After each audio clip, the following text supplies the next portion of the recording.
world's fastest drivers on a track where qualifying is critical and the results will be bruising.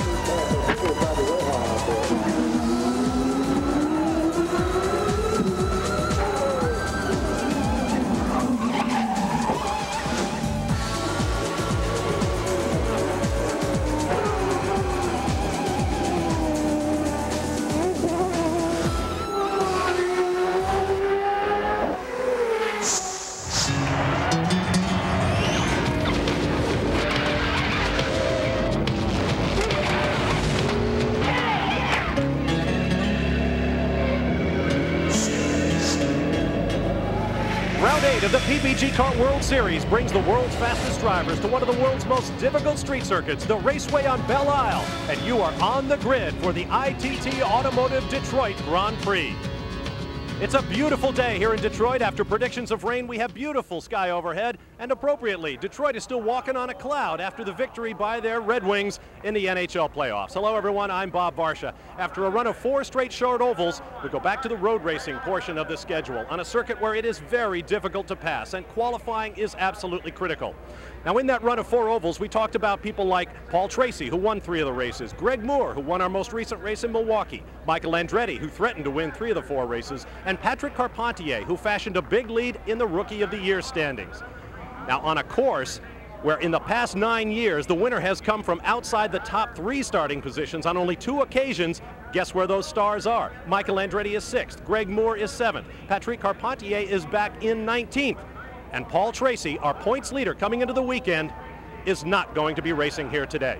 Tracy warmed up this morning, but he was stricken with muscle spasms in his neck, and just moments ago the decision was made that Paul Tracy will be withdrawn from this race.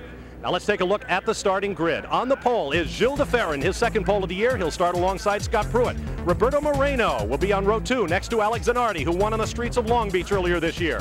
Dario Franchitti, the rookie, and Michael Andretti will be on row 3. Greg Moore, the winner at Milwaukee, and Mauricio Gugelmin on row 4. On row 5, Brian Herta and Mark Blundell. On row 6, Bobby Rahal, and as mentioned, Paul Tracy, the points leader, has withdrawn from this race. Row 7 will be Jimmy Vassar, the reigning series champion, and Raul Boesel. Row 8, Parker Johnstone and Al Unser Jr.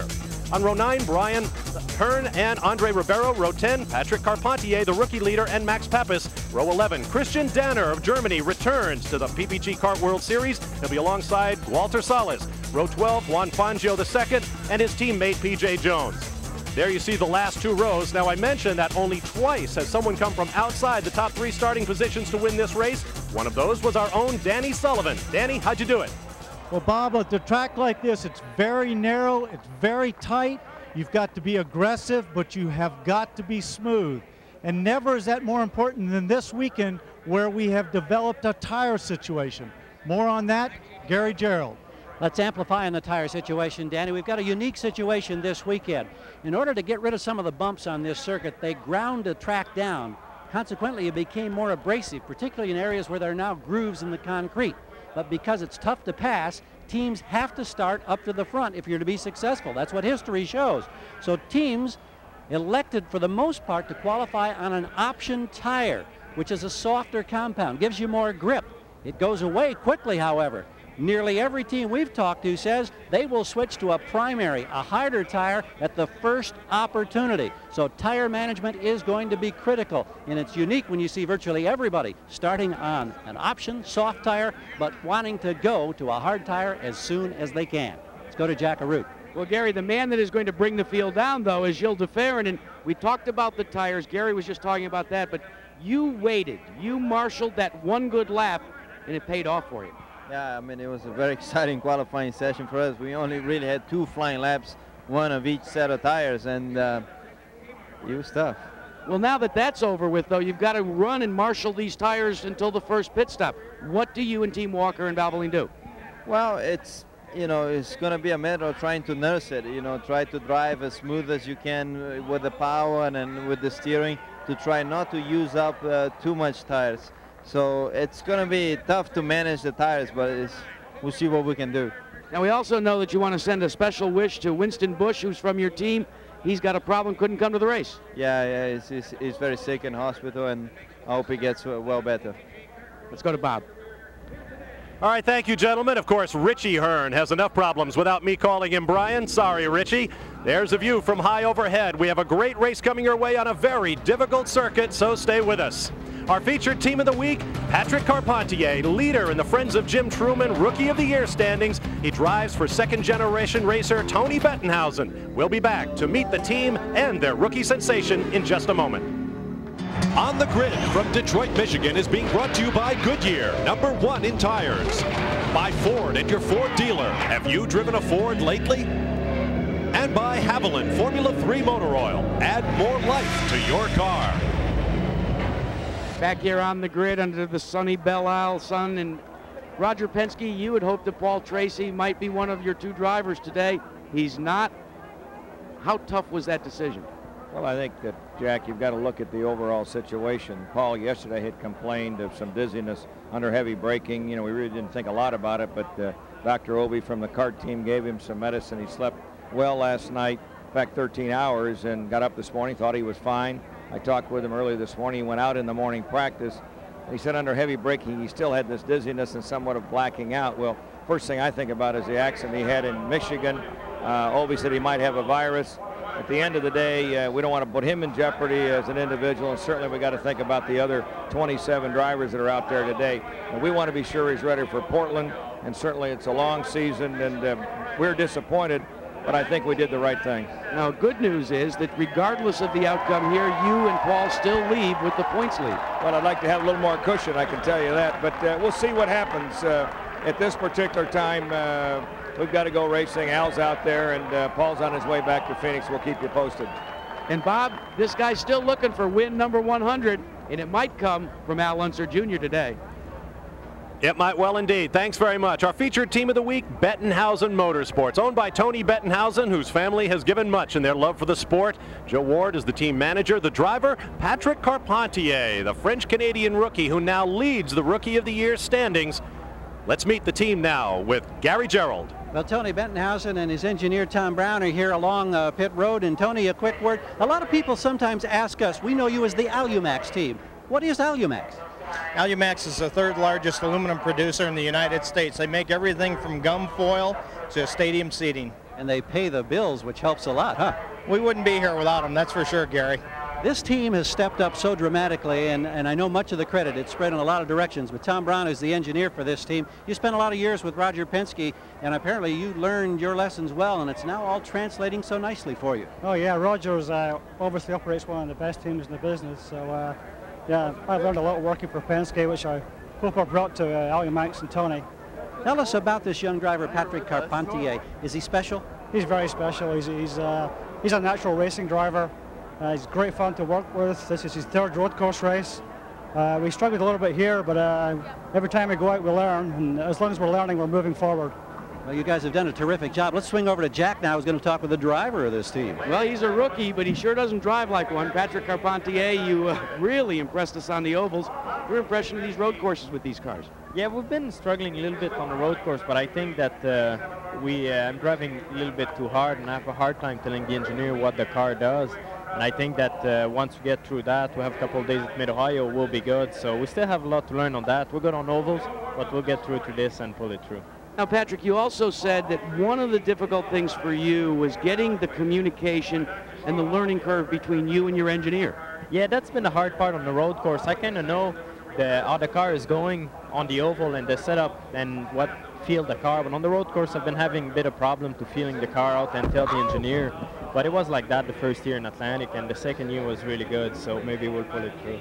Well, Gary, we go from the youngest member of the team. Why don't you introduce us to the oldest member of this team? We know him simply as Luke, for it seems like 100 years in this racing business. Melvin Lucas has been 15 years with Tony Bettenhausen, and you laughed when you saw this young driver talking about his success, but you've got to feel proud to see the way this team is progressing and stepping up. Yes, it's went a long way. Tony's brought this team a real long way from 1981 up to where it is now, and he's really done a tremendous job with it. Is this kid next to you, Carpentier, has he got a future in this business? Hey, this guy stands on the gas. He's got a future in him. I guarantee you, he wants to drive and he wants to race, and that's a whole aspect of this whole deal. How about the sounds of good time, big time racing now? You give us a quick little sound here. Is how when you debrief. Can you give us a quick one, Patrick? Yeah, stop listening, guys. High revs, that was about 14.2, it sounded like to me. Let's go to Danny Sullivan. Well, I'm here with Michael Andretti. Michael, yesterday in the last minute in qualifying, you had a great lap going. You were flying on that lap, 2 corners from the end. You lose it, slide into the tire barrier. Was that a pole position lap? We'll never know, will we? But yeah, Bobby was in my line, and I was quite surprised he didn't get out of my way because he knows the tire situation, that they're only good for 1 lap, and you know, he got my line, and I tried to pull back in and tried to get it through the corner, and I lost it. So. Well, now you and I are the only 2 guys that have started outside of the top 3 and won this race. Can you do that today? I think we have a good shot. The car felt really good this morning. I think, you know, if our strategy with the pits are right and everything's right on, I think we can win it. Well, there you have it. And with Paul Tracy out of this is a big opportunity for everybody to close up on that points leader. Bob? That's right, Danny, but as Jack pointed out, Tracy will be the leader at the end of the day. He cannot be caught, but he can be closed on. From high overhead, one of America's most enduring corporate images, the Goodyear blimp, today the Spirit of Akron, providing aerial views of the raceway at Belle Isle, site of the Detroit Grand Prix. And we'll be back with more On the Grid as preparations continue. Stand by. Welcome back to Belle Isle. Now, while all the activity is taking place out on pit road, getting ready for the start of the race, we thought we'd sneak back here in the paddock area to show you the home away from home for all the race teams. Now, all the cars arrive on a tractor trailer rig, but once they're unloaded, a mobile garage area is set up. Now, this is Richie Hearns' spare car. It's about to be reloaded into the trailer area. This is the prep area throughout the weekend. Now, there's several engines that they didn't need, so Hearns' crew members are now loading them back up in their shipping boxes, and the Ford Cosworths will go back on board the trailer for the trip to the next race. Inside the trailer is an office area for engineers and drivers to engage in their debriefing and read telemetry from each and every practice session. But back in this area, an abundance of parts, pieces, and a mobile machine shop make this just like their garage back at their home base. They can make any sort of repair they deem necessary throughout the weekend to keep the car not only in competition, but also to get it faster. Now, the total amount of inventory carried on board the average race team trailer, over $1.5 million. The cost of the tractor to haul this rig, over $500,000. Add the cost of the bare trailer alone, and you're looking at over $2.2 million just to go racing. I'm here with Greg Moore, the youngest winner in kart history. Greg, you're just a kid. What in the hell are you doing winning a race at 22 years old? You were so happy in the winner's circle. How's it feel? It's still on cloud 9, but you know, I've got to I've been trying to work myself down this weekend. You know, we're here in Detroit, and you know, we're struggling a tiny little bit, but I think the players' car, you know, we're looking real good for the race, so I think we're going to be quite good. How was your week after that first victory? Unbelievably hectic. I mean, I was just flat out doing interviews and seeing friends and family, but it was a welcome change, that's for sure. Now back to business, race day. We're here in Detroit. You have a chance for a podium finish or even a win? I think there's a chance for a podium, and you know, now that Paul's not in the race, I think basically, you know, all of us that are behind Paul, we've sort of got to look at it more of as a points race than you know, going for the outright win. So you know, I'll be content with the podium finish for sure. Over to you, Gary. Well, up here on the grid in the second row, we found a couple of interesting stories. Roberto Moreno making his final drive for Newman Haas, Christian Fittipaldi, who will be back in the car hopefully at Portland. I also noticed that there's a Red Wings flag sticking out of the cowling here. Roberto, you're a hockey fan? Yes, the Kmart is from Detroit, and that's their hometown, and they talked me into it, and they played so well that you have to, you know. I thought maybe you had been on skates at some point. Final drive, terrific job qualifying here in the second row. Mixed emotions, I would think, for you going into this race. Well, the way I look is it's been a very good break for my career.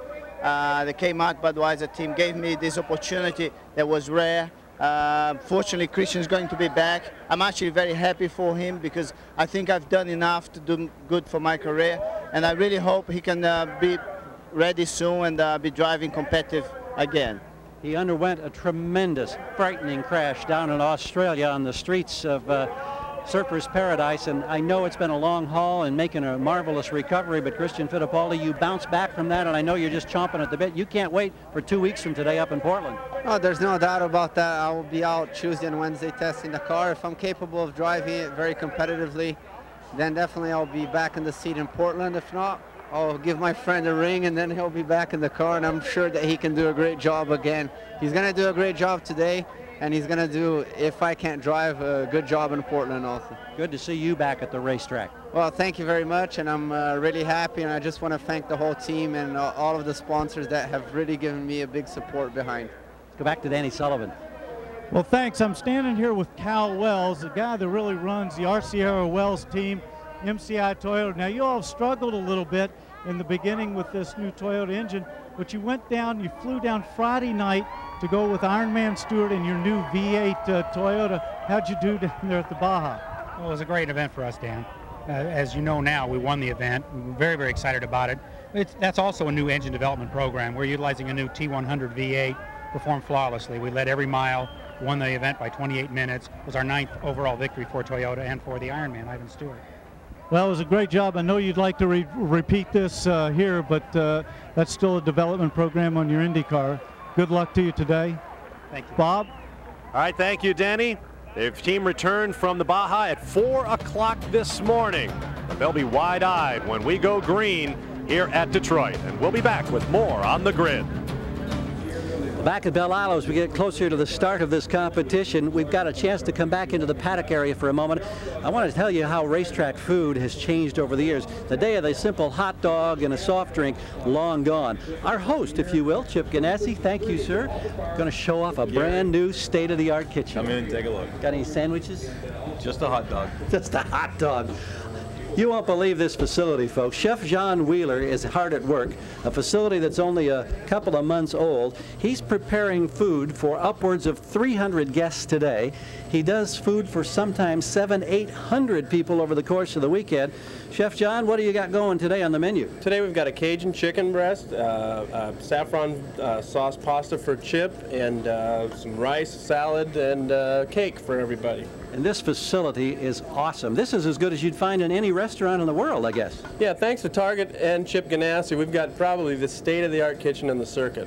All of the stoves, the ovens, the stirring and mixing features, the refrigerators, you name it, they've got it. They do a marvelous job. In fact, the chef is so well known, he was hired on the recommendation of Paul Newman. Used to create Paul's food on movie sets. It's paid off handsomely. And oh, I'm hungry.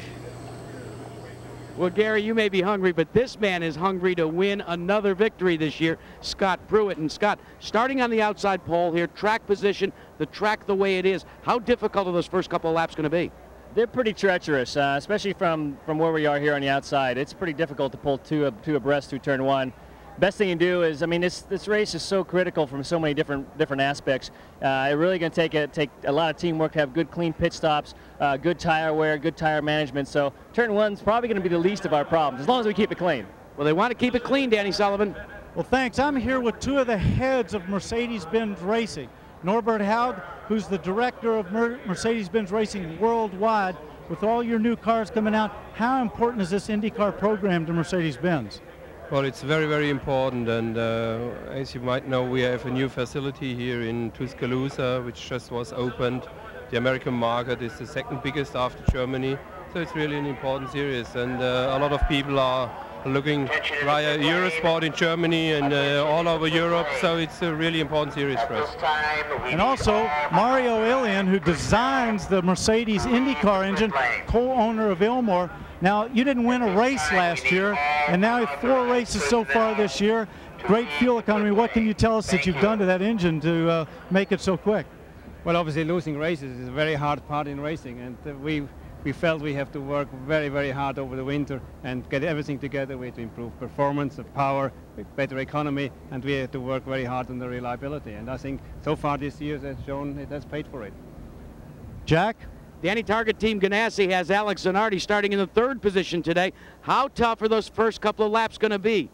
Very tough, especially because when you go out with cold tires and the car is not up to temperature, the car can be very, very bad, and you have to deal with walls and stuff. It's very difficult. Real quickly, how about fuel consumption? Are you going to have to really be careful there? I think there is no choice. Everybody's going to go on 2 stops, and there is no alternative, basically. What about Alex Zanardi's impressions here at Detroit? This is your 2nd time through now. Did you learn something last year that you can maybe pull out of your bag of tricks here today? A little bit, yes, of course. And The circuit is beautiful. It's very, very challenging on the single lap. A bit more frustrating when you have somebody to overtake. He can get frustrated. We've seen it before, Bob. All right, thank you, gentlemen. And for all you fans down in Tuscaloosa cheering for Mercedes today, good luck. We're just moments away from the command to start engines. In a moment, we'll be back to ask our weekly question: what's it going to take to win today's race? Stand by for more from Detroit. I'm Bob Varsha, standing in the middle of the Detroit River. Over here is Canada, where the Stanley Cup was invented. Over here is America, where the Cup resides after the Red Wings went 4-0 in the NHL Finals. Here in America, the PPG Cup was invented for the world's fastest racing drivers. But drivers born over here in Canada have gone 4-0 in the last 4 races. Paul Tracy won 3 of them, and then last week on the Milwaukee Mile, Greg Moore subdued Michael Andretti, the winningest active driver in the series, to claim his first career victory. And he did it at the tender age of 22 years, 1 month, and 10 days, the youngest winner in series history. So what does it all mean? Simply this: an American hockey team has the Stanley Cup. If American racing drivers are going to keep the PPG Cup, they'd better draw their line in the sand today, here at the Raceway on Belle Isle in round 8 of the PPG Kart World Series. But it won't be easy. Danny Sullivan. Well, here in Detroit, the most important thing around this track is handling. Power is not that important. You've got to be able to handle. It's tight, it's twisty. There's very little straightaways. When I won here in 1993, the last 25 laps of the race, I didn't have a turbocharger. I was down 150 horsepower, but I still managed to hold off Allenser Jr. and a late charging Robbie Gordon.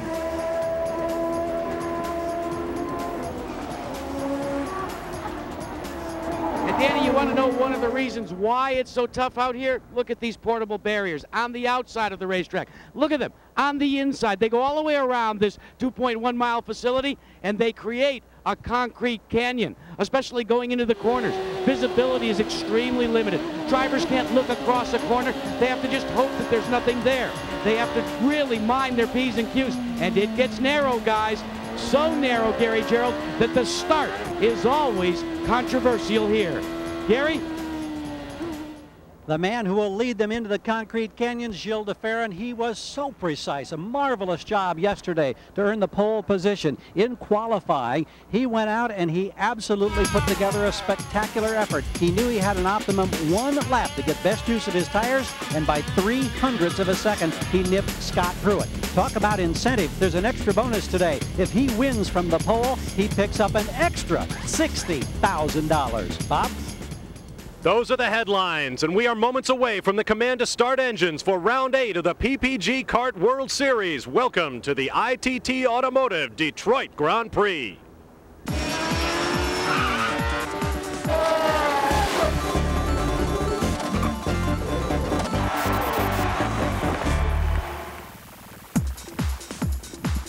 It's a beautiful day in Detroit, Michigan, and why not? They own the Stanley Cup, and today the world's fastest drivers are in town for round 8 of the PPG Kart World Series, the ITT Automotive Detroit Grand Prix, and already we have had great drama. Hi, everybody. I'm Bob Varsha, along with former series champion Danny Sullivan, a winner of the Detroit Grand Prix from the furthest back anyone has ever come in the field, 10th starting position. But our headline right now, Danny, is the fact that our points leader coming into the weekend, Paul Tracy, will not race. Well, this is a big blow to Paul Tracy. He's doing so well. His championship, he's leading it. These guys really have an opportunity to close up that gap that he's made on them. Who knows what's going to happen? Is he going to be able to race in Portland? Is this going to knock him out for the rest of the season? What's going to be? Nobody knows. Tracy is suffering from muscle spasms in his neck. He tried the morning warm-up, but the team made the decision not to start him in today's race. Now for another story, let's join Jack Arute. Well, let's go further with Roger Penske about that Paul Tracy situation. How difficult was the decision, Roger? Well, I think it was the right decision. Number one, Jack, Paul had complained yesterday of some vertigo, some blacking out, and had a good night's sleep last night. Dr. Obi from Kart's team said, let's take a look at him this morning. He went back out again and had the same symptom. And what I was concerned about, not only for Paul, but the other drivers, you know, we've got a lot of races to go. Let's get him back, have someone check him completely top to bottom, and hopefully he'll be ready to go at Portland. So I think it was the best decision. And Gary, at least this team will leave here still on top of the point spread with Paul Tracy as the leader. And a challenger, of course, is Michael Andretti for Newman Haas, the only driver in this field who has won here on 2 occasions. He won here a year ago. He won here in 1990. But yesterday, what an adventure in qualifying. In the final couple of moments, trying to get up to challenge and possibly win the pole, he had this incident going to turn 13, crossed it up into the tire barrier, minimal damage to the car, but he ended up 0.3 of a second off the pace. So he starts from the number 6 position, trying to battle his way forward today. Michael Andretti, do not ever count him out. We're getting closer now to the command to start engines, so we'll swing further up pit road. We're ready for the command. Gentlemen, start your engines!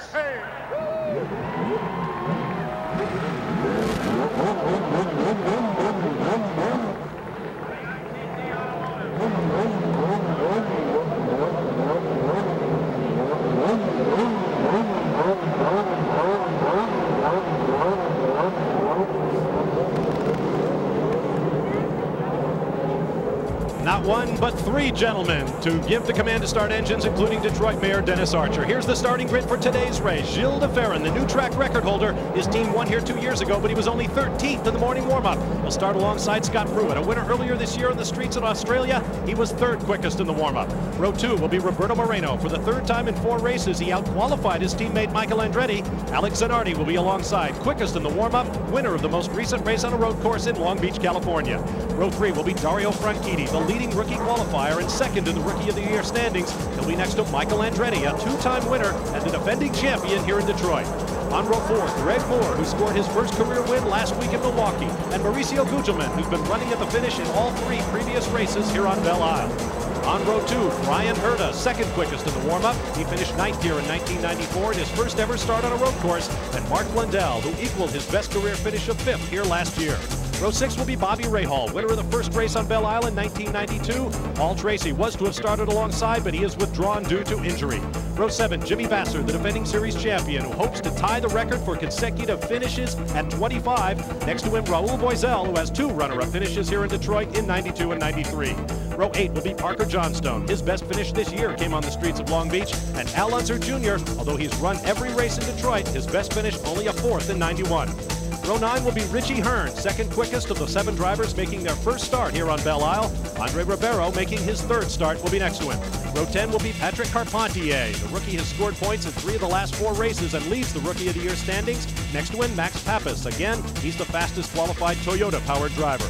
Row 11, Christian Danner of Germany returns to the series. His last start here in Detroit was 2 years ago. Walter Salles, the Brazilian rookie, will be next to him, only his 3rd start on a road course in the kart series. Row 12 will be Juan Fangio II, who finished 18th in his only previous start in Detroit, and his teammate P.J. Jones, his best career finish, a 9th place, came here a year ago. Row 13, Adrian Fernandez, who just missed the podium with a 4th place finish here last year, and Michel Jourdain Jr., who returns after an early crash last week in Milwaukee. On row 14, Art Meyer, making only his 3rd start of the year in the PPG Kart World Series, and Hiro Matsushita of Japan in his 6th start here at the Raceway on Belle Isle. We'll take a quick break. The field is on track, warming tires and engines. We'll be back for the green flag here on Belle Isle. Stay with us. Back live high above Belle Isle in the Detroit River on an absolutely beautiful day to go racing. Danny Sullivan, we've talked about the course. Let's take a closer look at it. Well, this course is very tough to pass on at the best of times. It's narrow, there's short straightaways, but what we have here is some dangerous spots on where you see the green and the red. Those spots are dangerous spots to pass, but they're popular. The green ones are some good places to take a chance on, and that's where you'll see most of the safe passing go on. If you're in the green and red areas and you make a mistake and don't get by, you're in a lot of trouble. 2.1 miles around, 14 turns. We have 77 laps of racing scheduled. Let's get down to Jackaroo. Bob, we've said it so many times, but one of the stories today, again, will be fuel. Not how much, but how you manage it. Now, all the teams, you'll hear on the onboard radio sometimes, they'll say, go to position 1, go to position 2. What they're doing is reading off of these telemetry off the computers and trying to manage their fuel. Now remember, things are a little different this year because they only have a 35-gallon tank. versus the old-fashioned 40-gallon tank. So all this fuel management will come into play today, Gary Gerald, as well as another story. Yeah, you talk about management of the fuel department. Management with tires is going to be absolutely critical in this race. Last year, to get rid of some of the bumps here, they've had a grinding process to flatten and even out the racetrack. Consequently, it's a more abrasive surface now, and it's been chewing up tire wear. Well, to get optimum starting position, the soft compound, what is known as the option, was used by virtually all the drivers in the field in qualifying yesterday. But now, because they don't get as good tire life, they want to go back to the primary tire, the harder compound that'll give them more durability, more life. So we're virtually expecting at the first opportunity for all these teams on pit road, they'll change from the option to the primary, to the harder compound. They've got to manage the tires if they want to stay up front. Bob? All right, thank you, gentlemen. We also have the hottest weather we've had through 3 days. Here's a look at our race analysis. 2.1-mile temporary street course. The race length, 77 laps or 161.7 miles. Michael Andretti, the defending champion, who got underneath his teammate on a drying track a year ago, beating Christian Fittipaldi to the flag. The pit window, 25 to 28 laps into the race. Our stories will be following track position. It is simply everything at this race. Only twice in the last 9 years has the winner come from outside the top 3 starting position. We talked about tires, and fuel will also be a concern. Well, fuel is always a problem around here, especially if you have a lot of green racing and there's a very small window. And with this tire situation, it's going to be doubly difficult. The field is lined up side by side on a very narrow racetrack. Gilles de Ferran in blue and white alongside Scott Pruitt. The green flag waves were underway. And they remain side by side down into turn 1. Ooh, and we have a problem. Someone lost the nose. There's Arndt Meyer in the dark blue and white car, and it's one of the Team Ganassi target cars. Alex Zanardi's nose and front wing lie on the racetrack. A gap from Michael Andretti back to Greg Moore. There's Jimmy Vasser in the red and yellow machine. He appears to be okay. Let's take another look down in turn 1 as the field comes through. Oh, he got up on the curve there. That was Franchitti up on the... And now we have Adrian Fernandez nosing into the tire wall. And with it, a full course caution comes out. The signal from the corner workers, the car is broken. That's the problem around here with a narrow racetrack. If they go in there, he's in a dangerous spot, and they can't quickly get him out of there and safely. So they've got to go full course yellow. Here's a look from overhead now, looking for Zanardi. He is that red car. He touches Dario Franchitti. Oh, and he goes back into the inside wall and knocks it there. Dario Franchitti was up on the curb. They touched, turned him sideways, and he nosed in on the wall on the right-hand side. And you can see the nose did not just come off at the attachments. It was sheared off by the force of that crash. We'll be back with more live from Detroit in a moment. You're looking at the damage done to Alex Zanardi's car, and Alex Zanardi, it knocked you right out of the race. Suspension damage, front nose. Tell us what happened out there. I don't know. I don't even know who hit me, but it's not simply disappointing. It's sort of desperation when you're out of the race. We're watching the replay here as we come through, and it looked as if, as we take a look one more time from high above, Dario Franchitti gets you sideways. I mean, it's bad when, you know, when you're out of the race for somebody else's fault, and it's very bad because we are going for this championship, and it's understandable that people is trying to win races, but you know, first corner counts like the last. I won a race last year at the last corner, and I cannot blame somebody for trying to make a position in the first one, but really today we go out from this event with our tail in the middle of our legs, so I'm pretty desperate right now. Bob?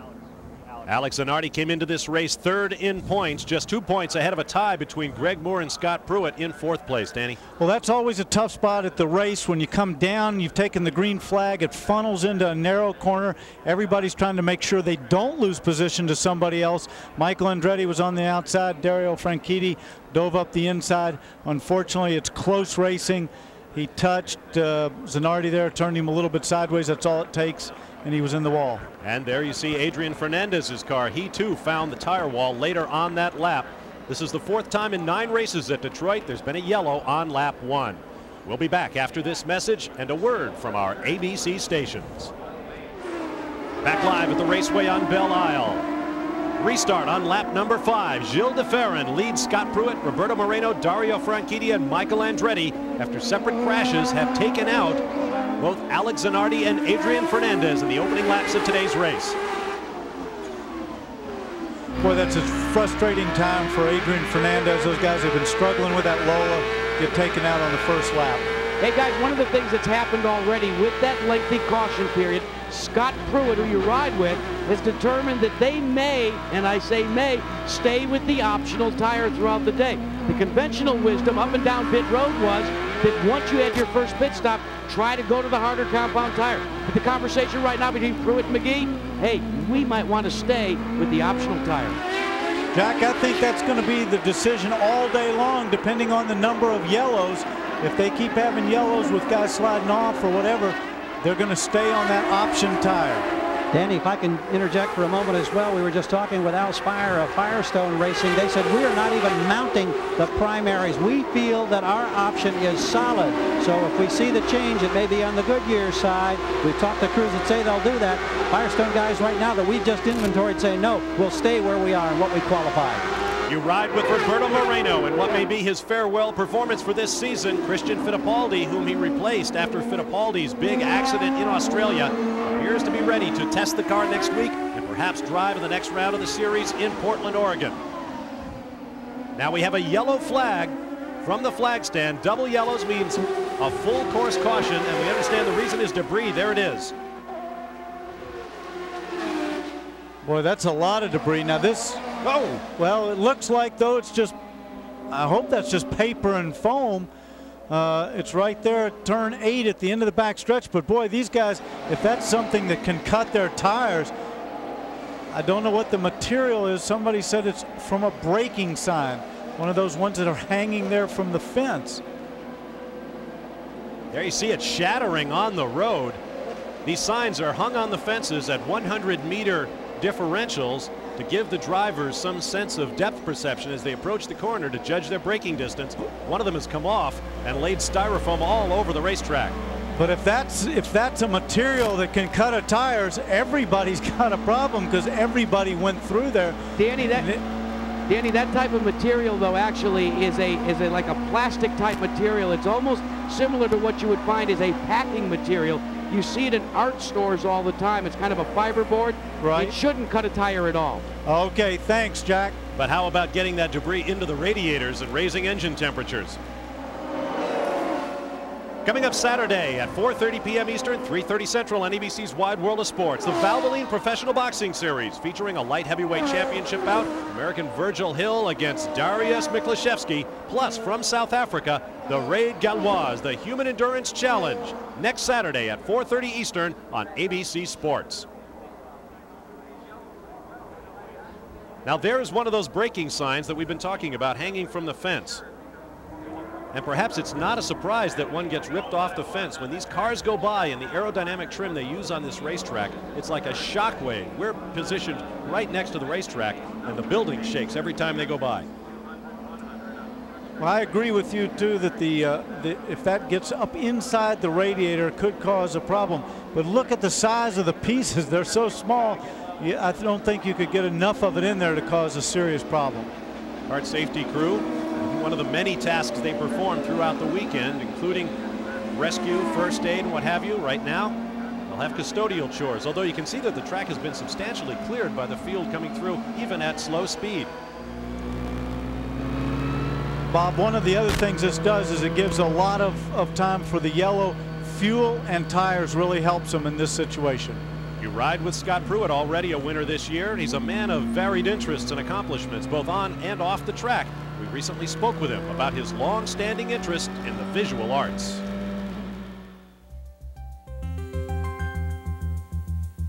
Scott Pruitt's racing career spans more than 2 decades. During the long hours on the road, he found the inspiration to make home an even more inviting destination.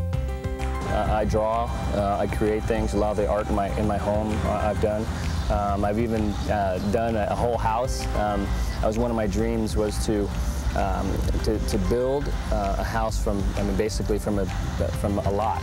So I created a house and picked everything, all the slates and granites and you know, what the interior structure was going to look like, and how everything was going to be, and how it was all going to come together, and then actually took it one step further, which actually has become a new love of mine, which is landscaping.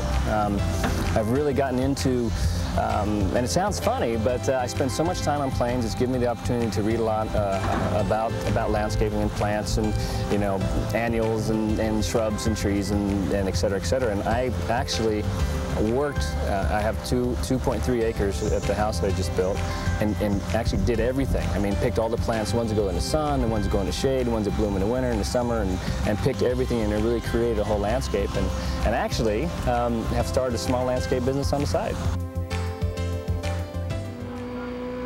These are exciting times for Scott Pruitt and his wife Judy. We understand they are expecting. Congratulations to them both. See the field lined up behind the safety car. We expect a green flag this time around. And if you're scoring at home at the tire competition, it is Goodyear, Firestone, Goodyear, Firestone, Goodyear, Firestone in the top 6. DeFerrin, Pruitt, Moreno, Franchitti, Michael Andretti, and Greg Moore.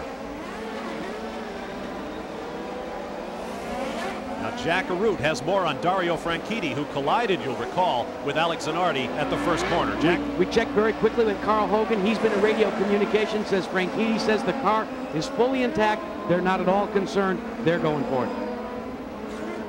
And they'll have that opportunity shortly. Gilles DeFerrin leads the field up Sunset Drive. 2 corners, and they'll be headed for the start-finish line. Let's listen to how Scott Pruitt handles the throttle chores of the run up to the green.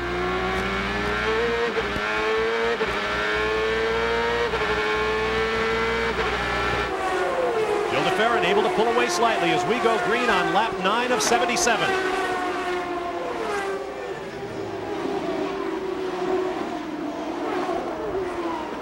Over that slight rise in turn 2, the cars hop sideways. Turn 3, where Jimmy Vasser hit the wall with the left rear on Friday. Dario Franchitti looking very racy this weekend. He trails Patrick Carpentier 26-5 in the Rookie of the Year chase. Right now, Franchitti runs in 4th and Carpentier 16th.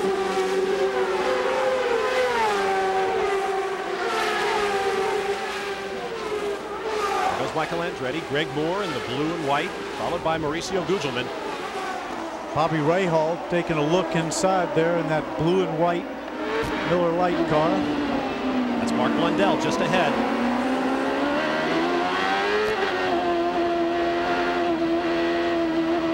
Turn 11. Turn 12. Short straight coming up. Takes about 3.5 seconds. And this is one of the longest straightaways on the track. Right there is where Michael Andretti went off in that qualifying attempt yesterday. 2 corners from the flag.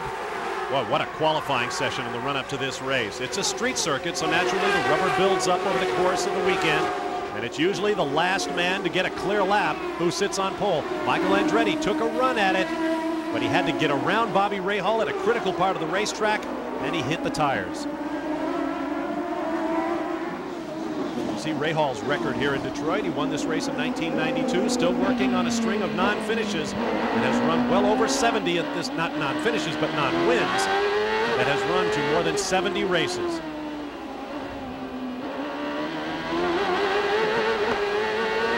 Turn 7, on to one section of the backstretch. Now look at him closing here. He's taking a look up the inside, but he can't quite do it. That's so fast there. That's 177 miles an hour. Into a very quick left on the brakes and a tight right-hander. Now they're in this very tough section here. Believe it or not, right in there, doesn't look that fast. They're doing 120 miles an hour right there. Tight right-hander out onto a short straightaway. And this just shows you how few spots there are to pass. You're that close, you even feel that little bit quicker, but you've got very few opportunities to actually get up underneath that car and take a pass on it. Great view from our Honda Helicam. Hall close up slightly under braking.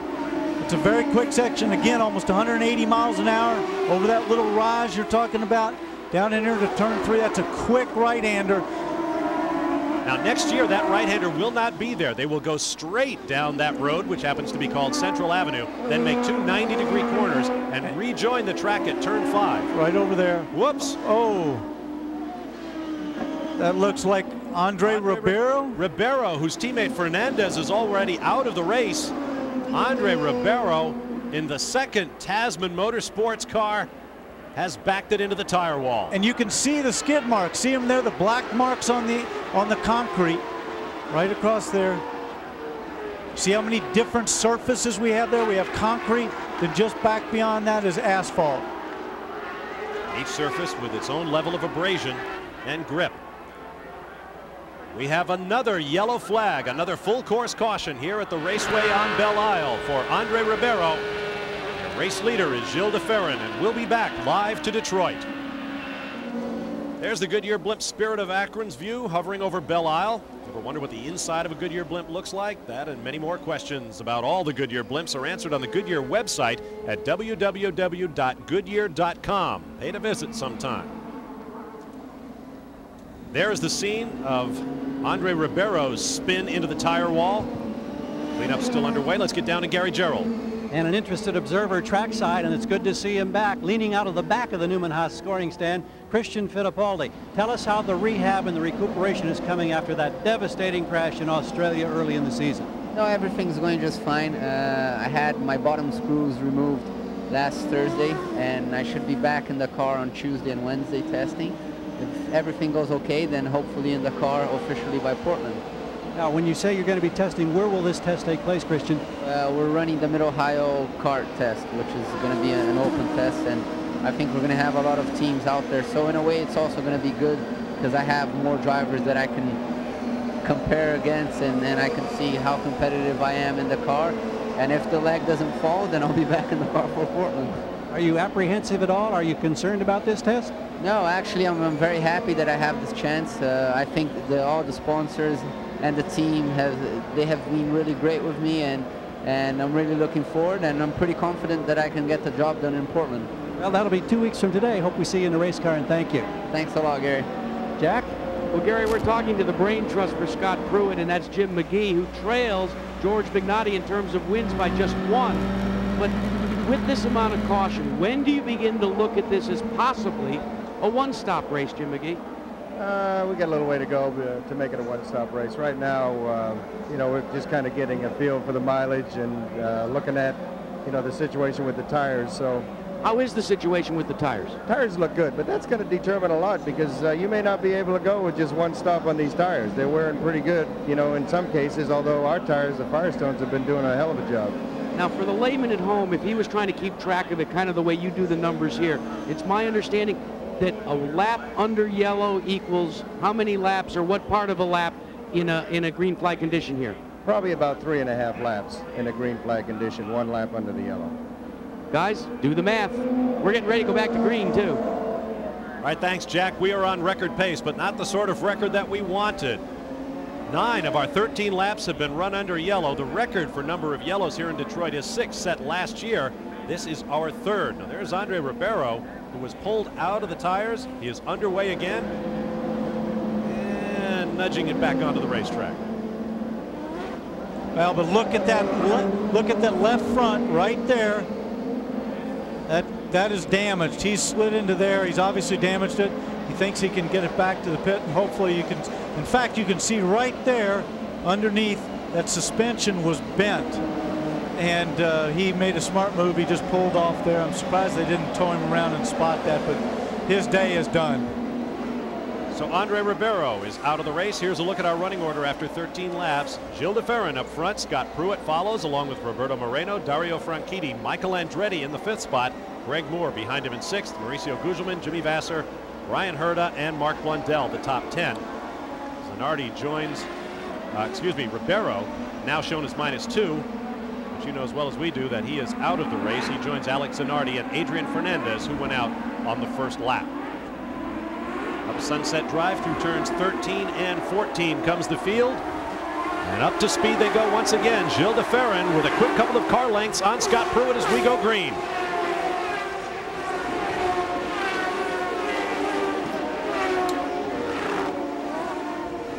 Over the bump, hopping sideways through turns 2 and 3. Amazing to stand behind these cars in that corner complex and watch them change direction going away from you. And of course, they're doing that all at 130 miles an hour through there as well. This is a very physical track. And you see right there, Michael Andretti's on board. See how close he has to come to that right side, to that right front wheel. It only takes a fraction of a mistake and you've hit something. You can tell by the way that steering wheel jerks around. Even though this track was ground down, 20% of it ground down to smooth the track, take some of the bumps out of it, it is still hard work on the arms and shoulders. Over 24 individual up or down shifts for the drivers, lots of heavy braking. Now Scott Pruitt right up behind leader Gilles de Ferran. There's Michael Andretti back in 5th. The top 5 runners have opened up a bit of a gap over 6th place Greg Moore. Flashing across the start-finish line to complete lap number 15, Jack Arute. Well, Adrian Fernandez into the tire barrier out of the race. How frustrating has this season been for your team? Very, very frustrating, and it's sometimes it's hard to find motivation, but you know, I've been in this situation before in my career, and it hasn't been easy to get where I am. So this is just you know, another building year. We have to keep fighting with the Tasman team. It's just a great team. I have a great guys, and unfortunately, we have this big problem with a lot of chassis. And when you qualify so far in the back, you have to try everything, especially here in Detroit, to make as many moves as you can at the beginning of the race. And that's what happened. It was just not enough room in some of the corner there, and got tapped a little bit from behind. I got into the wall. Look forward to seeing you in Portland. Thank you. Boy, and for a team like that, it's when you're that frustrated and you're trying to make something happen. Now both of their cars are out. It's a great team. Those guys each had a victory. Andre Rivera and Adrian Fernandez last year. It's very frustrating. I talked with car owner Steve Horn over the weekend. He said, if you think negative things will happen. We're going to think positively about this season and see what we can do. Good luck to them. Right now, we have a top 5 breakaway. Gilles de Ferran leading Scott Pruitt. Keep in mind, 2 years ago in Cleveland, these two had a big coming together that neither has completely forgotten. Pruitt was running off the lead lap at that time as de Ferran came through. They got their signals crossed and collided, and there were hard words afterward. Michael Andretti drawing back slightly. Mario Franchitti, the 4th car in line. Looking strong. The only rookie in this group of 5 up front. And Bob, Dario Franchitti is getting excellent fuel mileage. He's been back and forth with Team Hogan, and they say stay out there, run your kind of pace. We might see him take a look at the possible one-stop race if we get some more cautions. All right, thank you, Jack. There is Franchitti. Cross of St. Andrew on his helmet, I have been advised, along with the Italian flag. I'm glad you got that right. So am I. No more international incidents. On Sunset Drive, still running nose to tail, and now Greg Moore begins to draw into the fight as well behind Michael Andretti as they sweep through turns 13 and 14, basically just one long right-hander. Right, and you don't know what's going through a driver's mind right there. He might be saying, hey, I'm going to play this a little conservative, be easy on my tires, hopefully be able to make a run at these guys at the end of the fuel window. Gilles de Ferran has a different mindset. He said he's got to stay out there in front. He'd like to stretch it out a little bit. There's Mauricio Gugelmin running in 7th place. He's got Jimmy Vasser. Vasser, the series champion, still looking for his first victory this year, just behind. And then Brian Herta is behind Vasser in 8th place, followed by his team owner, Bobby Rahal, in 10th. Mauricio Gugelmin has been the best qualifier based on qualifying average thus far this year. Ride with Vasser. Now watch him when he comes down in here. There's a big bump. Boom, boom. Right there. Over those bumps. That's really tough because you're trying to brake in there and you're doing 180 miles an hour when you get there. Even this right here, this left-hander, believe it or not, he's doing about 120 miles an hour through there. What an athletic exercise. And the cars look fairly elegant considering all the violence within. As you look at the numbers on the battle for 7th, Gugelmin to Vassar, and how it's fluctuated over the last few laps. Exhaust gases rushing into the turbochargers at 750 miles an hour, spinning the impellers up to 100,000 revolutions per minute to make more than 850 horsepower. And to contain that on a tight racetrack like this is quite an achievement. There's Al Unser Jr. shown in 14th position right now, working lap number 19. His teammate Paul Tracy, the points leader coming into the weekend, is out of the race. So the Penske team's hopes of their 100th victory ride with Little Al.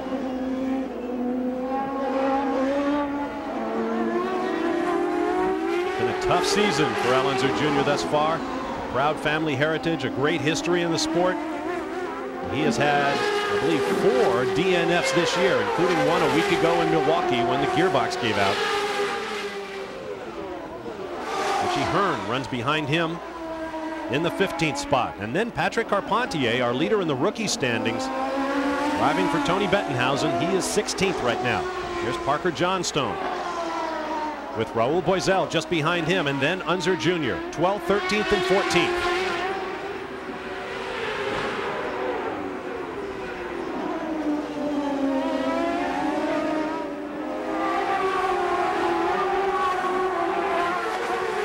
To top speed as they flash down Sunset Drive through the start-finish area.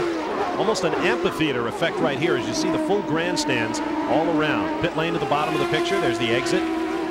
But I can tell you, having done it myself at 180 miles an hour, you're not thinking about an amphitheater. You're thinking this is pretty small, and I can't make a mistake in here or it's going to be a big mistake.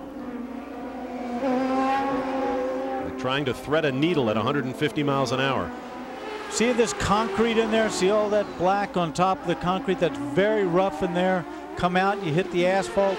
It's very hard to get traction in that area, and it is severely rough. These views from high overhead give you a great feel for the speed as the cars rush along the roads here on Belle Isle. A busy weekend here in Detroit. The Tigers are in town. The Stanley Cup has just finished. The ITT Automotive Detroit Grand Prix continues. We'll be back. Back live, flashing around the raceway on Belle Isle. The ITT Automotive Detroit Grand Prix continues. 21 laps complete. Now here is the real-time telemetry on board Gilles de Ferran's Honda. Full force on the brakes. And look at that speedometer climb whenever he gets a bit of straight track in front of him. Acceleration line shows you relative position of the throttle pedal. And you can see there's very little 100% throttle section on this racetrack. They're feathering it through every corner. You're absolutely right. There's very few places where you can use all the power. That's why I said in the top of the show that you don't really need power. You need great handling here. Now they'll get almost 180 down in this area. Hard on the brakes. You see his head jump in the cockpit right there. It shows you how big a bump that is.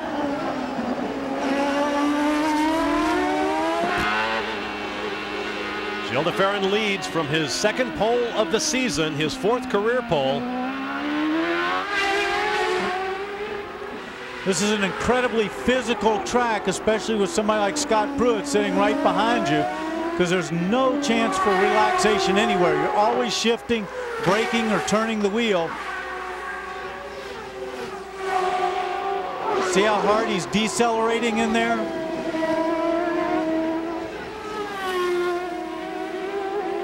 Gary Gerald has more on Gilles de Ferran. Interesting in the early stages of this race, everybody knowing that this is a race where you have to dictate patience as a driver, particularly up front. Derek Walker's in that cheerleading mode on the radio frequently. Good job, nice job, stay with it. Just encouraging his driver all the way around. They like the way the car is handling. Also, 2 of the contenders right behind him located at this end of the pit for the Newman Austin. Moreno, he loves the way his car is working. Michael Andretti says it's a little bit loose on entry into some of the corners. They may make a wing change for Andretti on the first pit stop. Green flag pit stop for Brian Herta. Got a nice hole in traffic as he exited the pits. That's Michel Jourdain Jr. just behind him.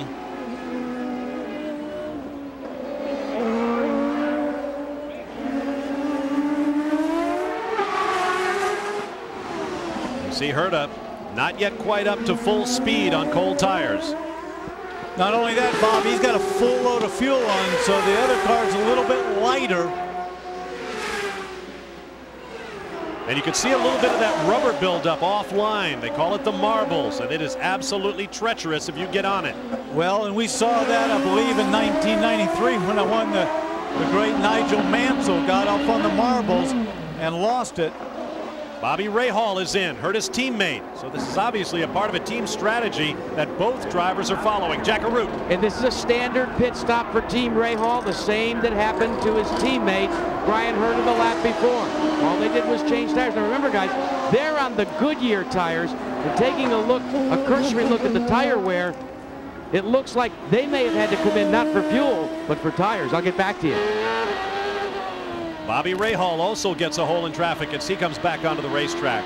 For Brian Herta, this is a bit of a home race. He hails originally from Warren, Michigan, although he now lives in New Albany, Ohio. Now notice the numbers on Bobby Rahal's last pit stop, 31.677 seconds. That was the stop from the blend line at the beginning of the pit entrance until he exited the pits. And that is critical information rather than just the stop itself. Scott Pruitt is slow and approaching the pit entrance. That is not a normal pit stop. He's got something wrong here. Pruitt heads for the Brahma Sports Team, Pat Patrick Racing pits. Jack Arute is there. This is definitely unscheduled, and it's an engine problem for Scott Pruitt. Ford-powered Scott Pruitt, they're going to have to take the cowling off. He is not at all happy about this. We'll have to wait and see. They are not sure as to what the problem was, but they did radio that it is an engine, and it looks like now they're going to go for the distributor and the spark wires, the spark plug wires. They're going to have to make a change there. One crew member has grabbed them. They look like coat hangers, and they'll have to take the first set out, but this is going to be a long stop for Scott Pruitt. Pruitt sits in the cockpit as his team goes to work. Meanwhile, up front, the laps begin to tick away for Gilles de Ferran. 25 complete of 77 scheduled. We're already at the 1/3 distance. We'll be back in just a moment.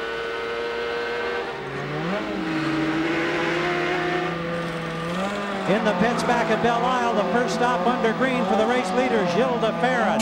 Everything routine, he rolls away, 11.6 seconds. Excellent service from the Derek Walker team. Now, Bob, that came at a really critical time because he had just become up on the back markers, and they were going to hold him up because they were racing for position. So that was a key stop for him. A well-timed pit stop for Derek Walker and his man Gilles de Ferran. You ride with Roberto Moreno, who is now on point, chased by Dario Franchitti, Michael Andretti, and Greg Moore. He's now coming up on that same traffic that Gilles de Ferran came upon. There's Franchitti in the silver and deep blue car just behind the red machine of Moreno. First and second. Hiro Matsushita and Art Meyer just ahead. Matsushita will be first to be caught by the leaders. What happens here? Moreno's diving down to go into the pits. What happens here too is if they start passing that slower traffic and they get offline, it can be tricky with all the marbles out there. Gary Gerald. Boy, you can see a lot of buildup on those tires, particularly on the right front. New one's already in place. We'll see if they make a wing adjustment. They were talking about it. No indication of it. He's down and rolling 10.7. And Al Unser Jr. enters the pit lane just behind Roberto Moreno. Meanwhile, Dario Franchitti, the rookie, moves into the lead of a race for the second time in his short career. And his rear tires really look like they're grained in the middle. The back tires were really grained there. That means he's using those tires hard and getting heavy wear. 12.8 seconds stop, at least the stationary portion of the stop for Al Unser Jr. But he was pitted into the pit lane, and he's able to get back out quickly. Michael Andretti runs in second place, lapping slower traffic.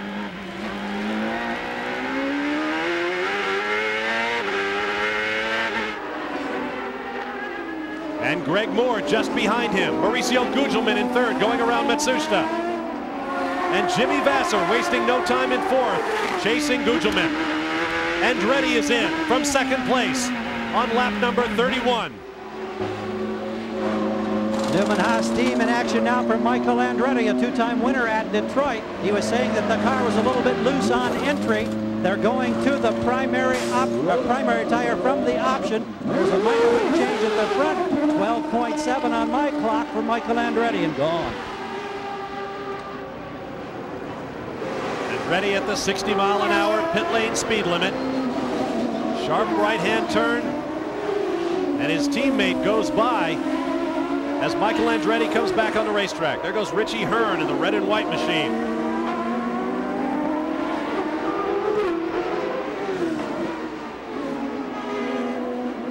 Michael Andretti back up to speed. We'll be back to the Detroit Grand Prix after this message and a word from our ABC stations. A rookie here at Detroit's Belle Isle, Dario Franchitti, after leading for several laps, has brought his Hogan entry onto pit road. Now remember, he's staying with the optional Firestone. Someone has hit the wall. Let's go back to Bob. It's a Richie Hearn in turn 11. You can see from the tracks, he spun it in rear end first. Oh, and is that really going to help Greg Moore there? Because he had not made a pit stop. Everybody else pitted under green. He's going to get the opportunity to come in under a yellow. And something interesting is happening here as you look at Dario Franchitti completing his pit service. The leading cars, the first cars to pit, were the Goodyear runners. The first 7 cars when that yellow flag came out were all on Firestone tires. As you look from high above at Richie Hearn, whose Lola is backed into the wall, and a run of tough racing luck continues for the young racer from Nevada. Here's another look. Oh, he just loses it going into that left-hander there and backs into the fence. And that was Michael Andretti in the black car that just went out of the screen. He was lucky there. He got it a little sideways, trying to stay away from him. There is Hearn talking to the corner workers, but the steering wheel comes off. He is done. And we have action in the pit lane. Race leader Greg Moore is in. There's Mauricio Gugelmin from second place, pitting just behind Moore. Now, this is the longest. This is the guy that has gone the longest without a stop. Greg Moore, remember, of the leaders. And this caution is very advantageous.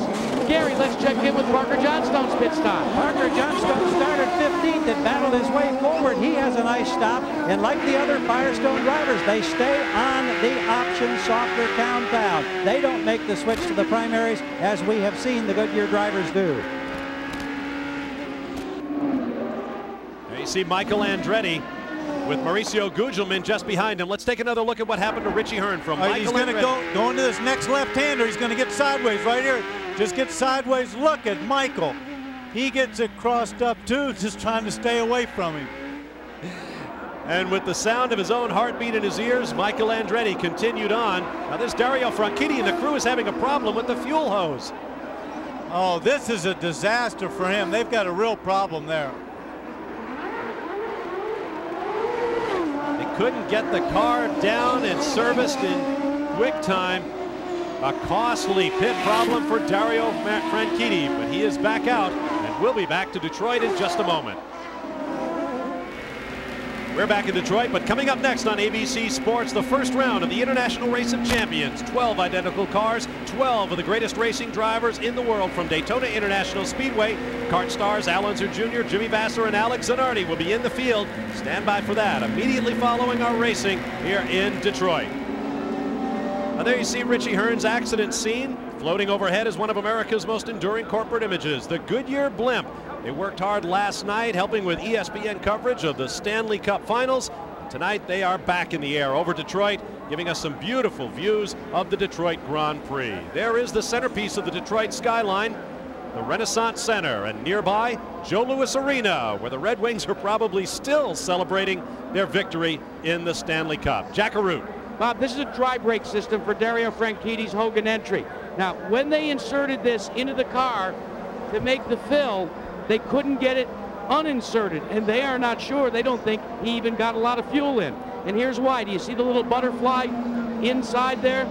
They're not sure what the problem is, but they think it's a faulty dry brake system, and they're actually right now without any ability to refuel until they figure out what the problem was. All right, thank you, Jack. Our race leader is Greg Moore with 36 of 77 scheduled. Presently in the books, all of the top cars have pitted. We'll be back in a moment. Coming up 2 weeks from now on Sunday, June 22nd, 5 p.m. Eastern Time, the next round of the PPG Kart World Series will take us to the natural road course of Portland International Raceway. Alex Zanardi is the defending champion at the G.I. Joe's 200. Watch for it on ESPN Sunday, June 22nd, 5 p.m. Eastern Time. Now back live here at Belle Isle. Look at the accumulation of waste rubber off the tires. Talk about a line it's hard to miss, and officials are trying to do something about it. Well, they're trying to sweep this up. Those marbles, they call them marbles because if you actually get on them, they're just like rolling off of marbles, and it's very difficult to pass. And of course, with these tires running the soft compound, they're throwing off more rubber than normal. We are under a full course yellow after Richie Hearn backed his car into the wall. That is the reason for the yellow right now. And officials are taking this opportunity to clean up the racetrack. Down to Jackaroot. And Bob, that's a big break for Carl Hogan and his team and Dario Franchitti. They have determined what the problem is, and they're going to call Dario back in. They did have a problem with the dry brake fuel filler system. Here's the other part of the problem. They only got a half a load of fuel in. At only 35 gallons on board, he only got about 17 to 18 gallons. He's going to have to come back in again, and as he comes onto pit road, this means sacrificing all of the track position that he had earned. So he'll have to go back out on the racetrack, way back in the back of the line. Now let's see if the dry brake works this time. Yes, so far, but we've yet to see the fuel pop up in the overflow, signifying a full tank. Now it is. Gary, let's go to you. Well, here's the car owner, John Della Penna, working with a Lola chassis that's really been kind of a handful. It's been very difficult for you this season. It has been, unfortunately. It's a little bit tough to work with it, and you know, it's very hard to tune, but we've been trying to do the best we can. We're kind of in it with the car for the year, so we got to do the best we can. And that, of course, is the owner for Richie Hearn. We wish him well at Portland. Bob? All right, thank you, gentlemen. Meanwhile, a great rookie battle is developing. We'll talk about that in a moment. We'll be back after these messages and a return from our ABC stations. Back live in Detroit tomorrow night on ABC. It's Walt Disney World's 25th anniversary, followed by the ABC Monday night movie, The Temp. That's all tomorrow night on ABC. Here at the raceway on Belle Isle, we are under a full course caution. Greg Moore is the race leader, although the first car behind the safety car is the lapped machine of Hiro Matsushita. This could be a very interesting restart. Well, Hiro's been in this position before, I'm sure. I mean, he's a very professional driver. He'll do the right thing, and you know, with the way this thing's set up, all he's got to do is get off the line there. If he gets off the line, well, gives them a place where they can pass, they'll be okay. The problem is he's got about 8 or 10 guys right behind him, all battling for position, and this is a tough place to get by even the best of times. Matsushita runs 1 lap down, in danger of going 2 laps down in the 21st position. The man behind him, Art Meyer, young German, and the last car in the serial. The last car still running on the track is in 22nd position. The car's out of the race. Richie Hearn, Scott Pruitt, Andre Ribeiro, Alex Zanardi, Adrian Fernandez, and of course Paul Tracy, our pole sitter, did not start the race due to an injury.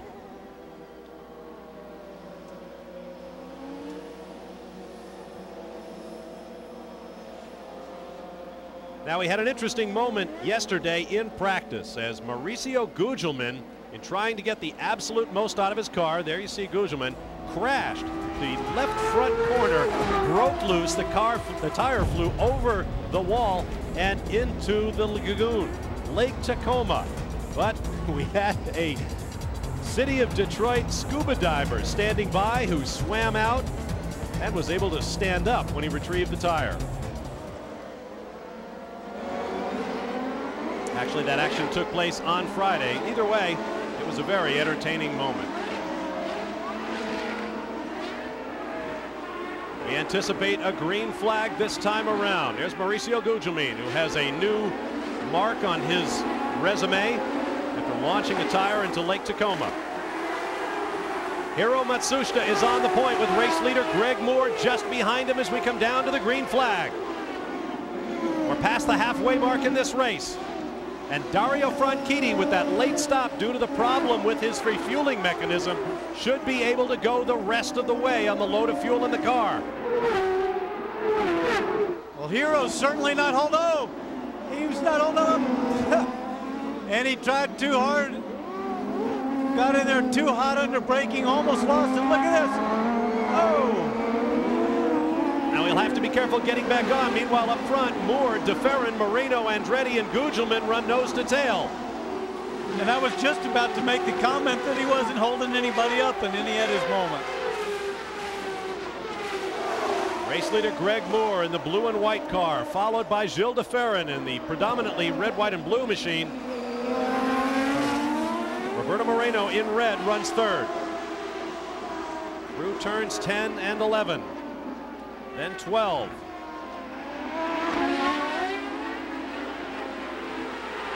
Up to full speed now. A great view from our Honda Helicam. Turn 13.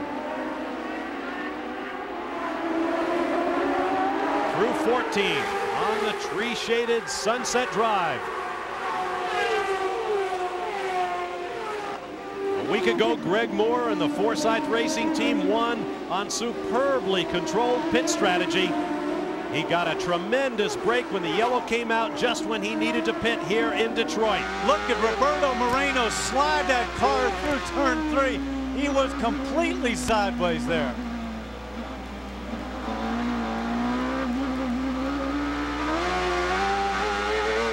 Big twist of the steering wheel as he scrambles for grip.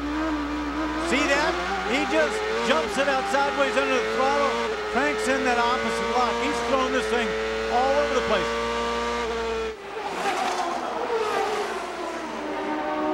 Moreno, running third, is right behind Gilles DeFerrin. And just behind Moreno is his teammate Michael Andretti. Oh, and we have a car off Michel Jourdain into the tire. This is in turn 7, where they come onto the backstretch and get on the throttle hard. He has nosed it pretty much straight in from the look of it.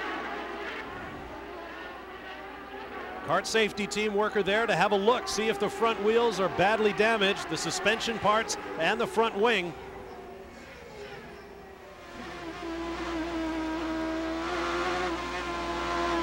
No caution flags from the flag stand. Looking for a local yellow. And they're only a couple of corners away from that spot. They'll go up this short straightaway. There you see There's the flag. A yellow. Ooh. They had pulled him out of that tire wall and have pulled him back up in that gap there. So there was no reason to go full course yellow. There you see the damage to the nose of the car. Something caught underneath, perhaps. Oh, it's a course worker. That's a course worker. That's one of the safety crew in the yellow suit. He's up and around. Obviously, when they were pulling him back, he probably got caught with the tire and it pulled him down underneath the car. Those guys are tough. Look at that. They'd be on the all-Madden team. Tough and brave. Here's another look. You see he was riding the car off of the wall, a member of the kart safety team, and then fell to the ground, and the right front wheel trapped his legs under him. Wow.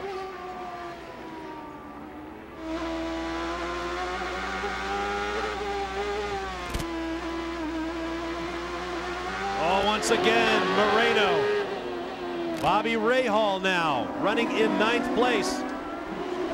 There's Dario Franchitti with Christian Danner in the car normally occupied by Paul Jasper for Peyton Coyne Racing.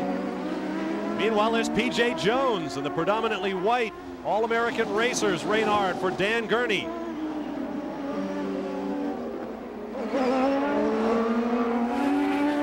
Franchitti runs in 16th. P.J. Jones is 17th. And damage to the nose of Franchitti's car as he turns onto one of the fastest parts of the track. See if we can see what happened. You see Franchitti. That's very quick right there. He's doing about 170 miles an hour. Locks up a tire going into that first corner. Wonder if he had contact with Christian Danner.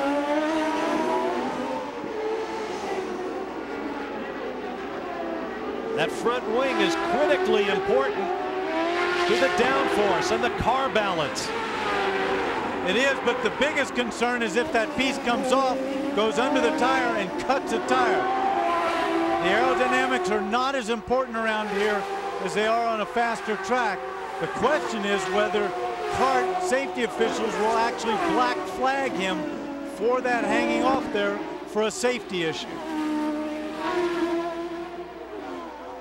The young Scotsman is going to continue on his way. He can't afford to stop right now.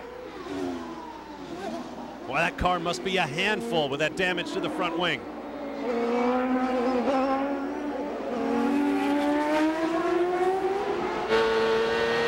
Meanwhile, Bobby Rahal and Parker Johnstone locked in battle. This is for 8th place. Brian Herta, Rahal's teammate, just behind. And behind Herta is Raul Boisel. These cars all running for position. 8th, 9th, 10th, and 11th. There you see how the gap has varied over the last 3 laps.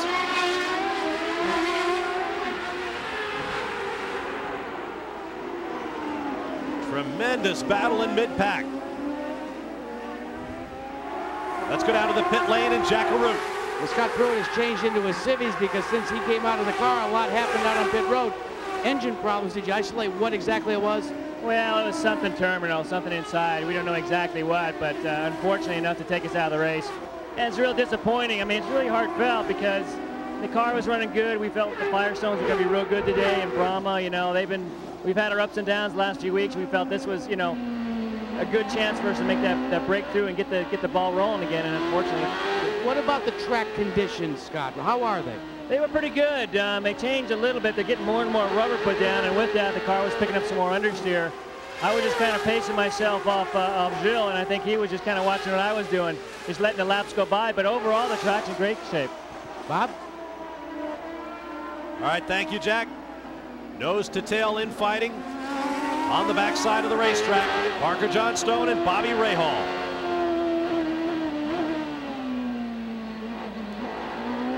Low revs, you need a lot of torque to get off those corners. There's Brian Herta from nearby Warren, Michigan. He is just thrilled over the success of the Red Wings. And there is Juan Fangio II driving for Dan Gurney with Toyota power.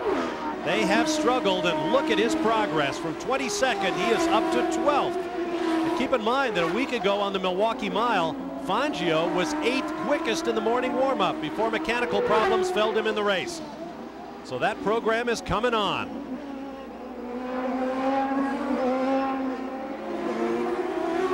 Nephew of the maestro, the 5-time Formula One world champion, Juan Manuel Fangio.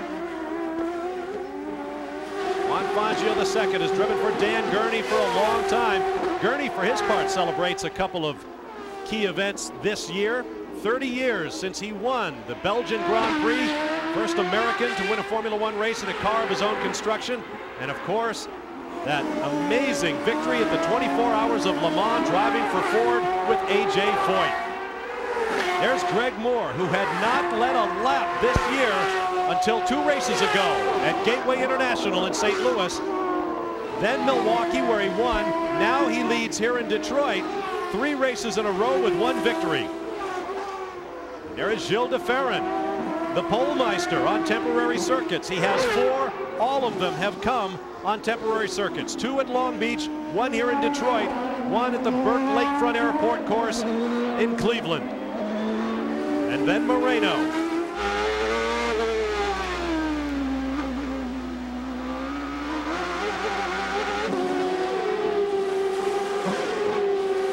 Michael Andretti.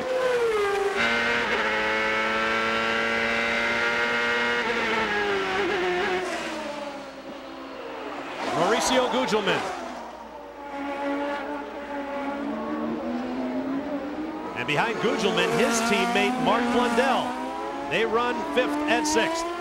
Hiro Matsushita, after that lurid moment while leading the pack on the racetrack, is now wobbling home. We'll be back with more from Detroit in just a moment. Stay with us.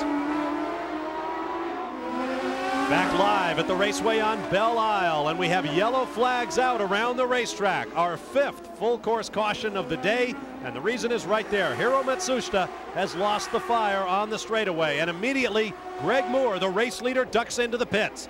Jack Arute awaits him. Awaiting Greg Moore's appearance on the end of pit road. Now Moore is pitting way down at the end, will hit the marks. Now, they should not have to take on a whole lot of fuel because they felt with an additional caution they could have literally made this a one-stop race. He lights it up, fuel only. They elected not to change the tires.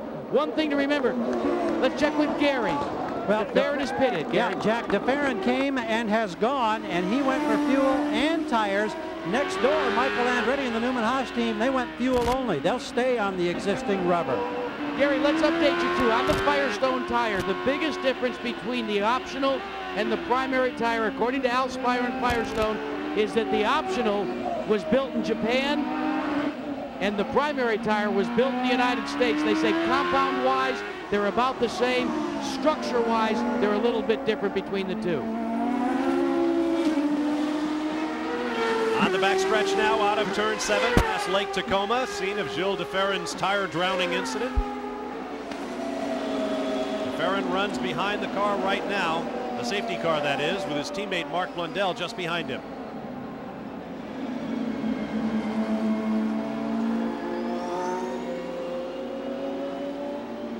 There you see Gugelmin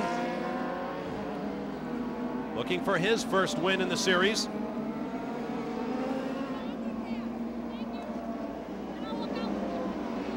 Now we've got all kinds of strategies that played out. Some people stopped for fuel, some didn't, some changed tires, and some didn't. This is going to be an exciting finish. And look at that, just going out of our picture was Dario Franchitti. Still had that bodywork dangling off his left front nose. Coming around to complete lap 52. Christian Danner goes for a tear off of his visor and some clear vision. 1 lap to go. Greg Moore has pitted twice. Mauricio Gugelmin and Mark Blundell up front in the queue have pitted but once.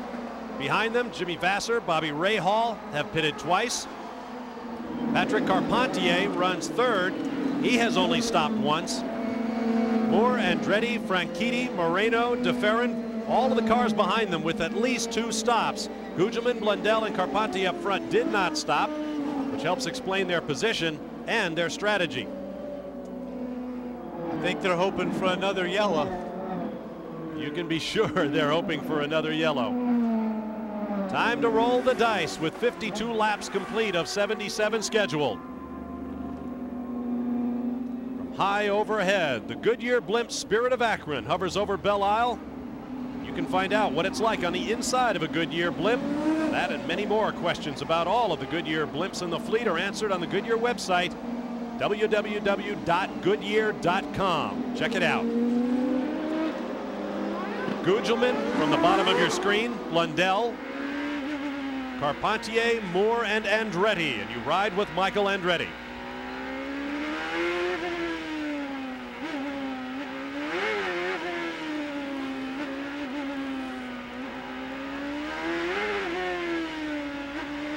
Everyone preparing for the battle to be rejoined when the green flag comes out.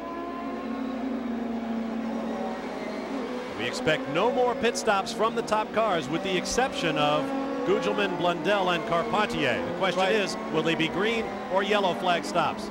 Well, don't forget, the teams that just stopped, they don't have to stop from this point out. Some people took a different strategy, but the ones that fueled up, they can go all the way to the green.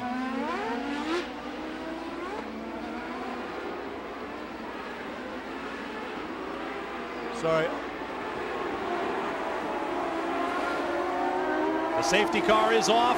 Mauricio Gugelmin leads the field to the green flag. Underway once again on lap 54. 23 laps remaining.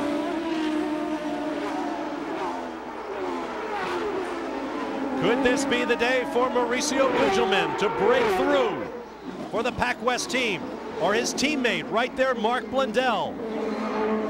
The Englishman with Formula One experience, whose introduction to the sport has been so rough. The big crash at Rio a year ago. Several crashes this year as well. And there is Patrick Carpentier, the rookie sensation, leader in the Friends of Jim Truman rookie standings by 26 points to 5 for Dario Franchitti. There is Greg Moore, the youngest winner in series history, coming off a huge victory over Michael Andretti, with whom you ride 1 week ago on the Milwaukee Mile.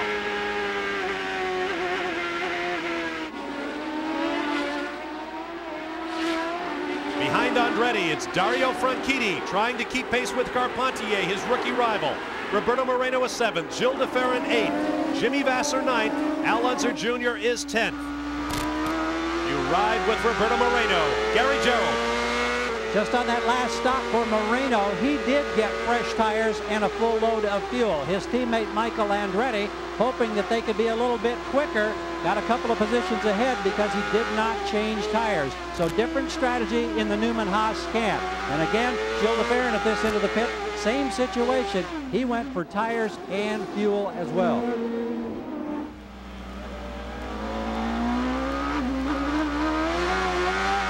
Last pit stop for the top 3 runners was on lap 34. That's 20 laps ago. Jack Arute. And Bob, let's update you. Right now, the wisdom from Carl Hogan's team for Dario Franchitti is they will go the distance without a stop.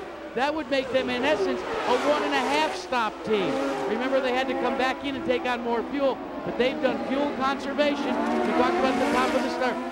And it looks like, though he has a problem with the left front wing, they want to keep him out here. So he could, by succession, make his way back to the front of the field as some of the other guys come in to take on fuel. Yeah, you can see that left front wing right there, the right side of your screen just hanging off. I don't know what's keeping it on there. And that's got to be a concern. I'm surprised somewhat that CART hasn't decided that's a safety issue, because if that gets into the tire, that could cut that tire down so quickly. They will now, Danny, that you brought it up. You can be sure of that. Well, I don't want them to do that. They're obviously monitoring it. Amazing that it's just hanging on like that, flapping around. By one connector, perhaps. These cars are tough. If he knew, maybe he could just drive it up there close to one of the curves and knock it off. Ooh, flapping wildly there. Now we understand there will be a black flag for Dario Franchitti, who had such high hopes of gaining ground on Patrick Carpentier for Rookie of the Year.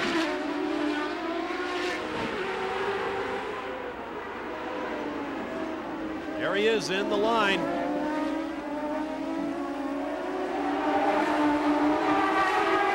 A hard-earned 6th place.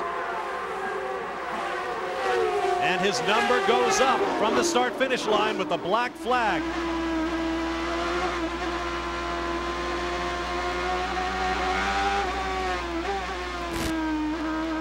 I wonder if Roberto Moreno is aware of Franchitti's situation as he closes up on his gearbox in the corners. Well, he would have seen the black flag, and he'll know his number, so he'll know he have to stop. But I tell you, Roberto Moreno stopped for new tires, and you can see him, he's still driving that car for all it's worth, sliding it down in the corners, watching him do a little correction. Perhaps it takes him back to his days driving racing karts in Brazil when he was a teammate to another name of note, Nelson Piquet, the 3-time Formula One world champion.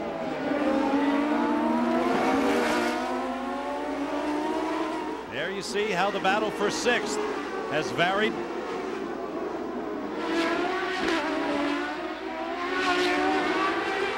The race leader is Mauricio Gugelmin. 2nd race that Big Mo has led this year. He also led at the Rio 400 in Rio de Janeiro. Green flag average speed just under 99 miles an hour. Here comes Franchitti. Jack Arute. Now what the team has done is they've got a nose ready and positioned. They'll exchange noses. Watch the crew member on the driver's left side. He has a pneumatic jack. He's beginning to take those screws out. Both front crew members are actually doing it. They will then take the nose and insert it. In the meantime, they've gone ahead and changed tires.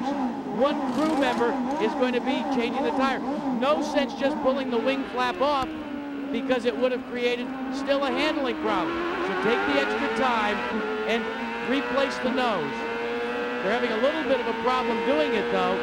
So, Bob, it's going to take some time, but they will get back out. All right, thank you, Jack. Jimmy Vasser runs 8th with Al Unser Jr. and Raul Boisel behind him. And there's Franchitti coming back out, but he has lost a lot of ground.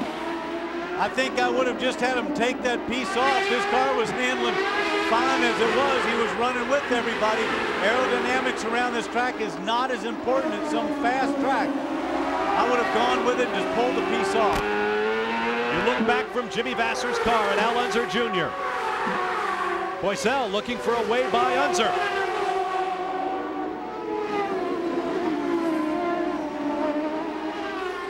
Some very rough-looking rear tires came off the back of Unser's car on his pit stop.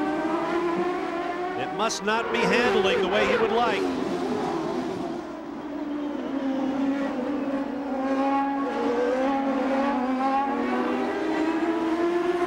There's Parker Johnstone in 11th place. Behind him, Bobby Ray Hall in 12th.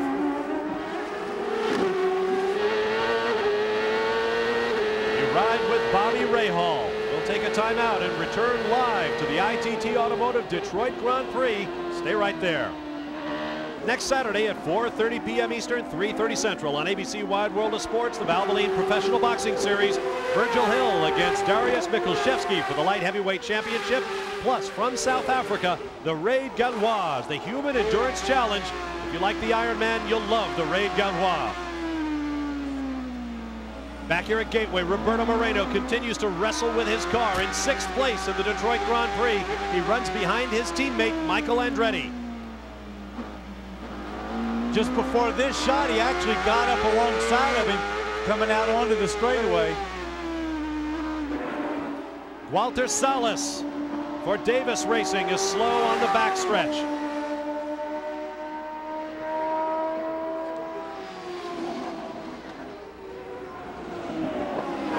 What Salas's problem might be. As you watch the front runners, interesting to note we have 2 German drivers in the series for the first time ever. Christian Danner and Arndt Meyer. Danner runs in 16th position, Meyer in 20th, which provides a neat segue to the fact that Mercedes, the German automaker, has extended its sponsor relationship with the PPG Kart World Series to the year 2000.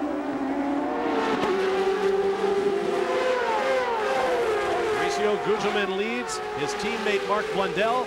Jack Arute has more on Dario Franchitti's troubles. Well, Danny, I found out the answer about why they didn't just pull the wing off, as you had suggested. Their wisdom was, remember, they were really rolling the dice on fuel. Felt, hey, we can take a full load of fuel, change tires, and still be able to make that change of the front wing. Unfortunately, they lost 3 of the pins, the retaining pins. They rolled out when they replaced the wing, so it took a lot longer. Gary? As for Patrick Carpentier and the Tony Bettenhausen team, they took the gamble. They kept their driver out. They're running in a top 3 position, but they just told us we definitely are going to have some help, meaning we need yellow. At least 3 or 4 laps of yellow, and they think they could flirt with going all the way. But again, now, time running out as we get to the final 15 laps. A big twitch from the rear end of Greg Moore's car as he tries to deal with Patrick Carpentier. Well, he wants to get around him, but Patrick Carpentier is driving that car for all it's worth. He's using up quite a bit of road as well. Both those guys, their tires are probably going a little bit off. They didn't stop and change tires, as did Michael Andretti. That was one of our stories at the top of the show. Track position is everything. And look at the tire rubber just bouncing on the racing line. Tires have been the story. Fuel is a story yet to play out as we work lap number 63 of 77.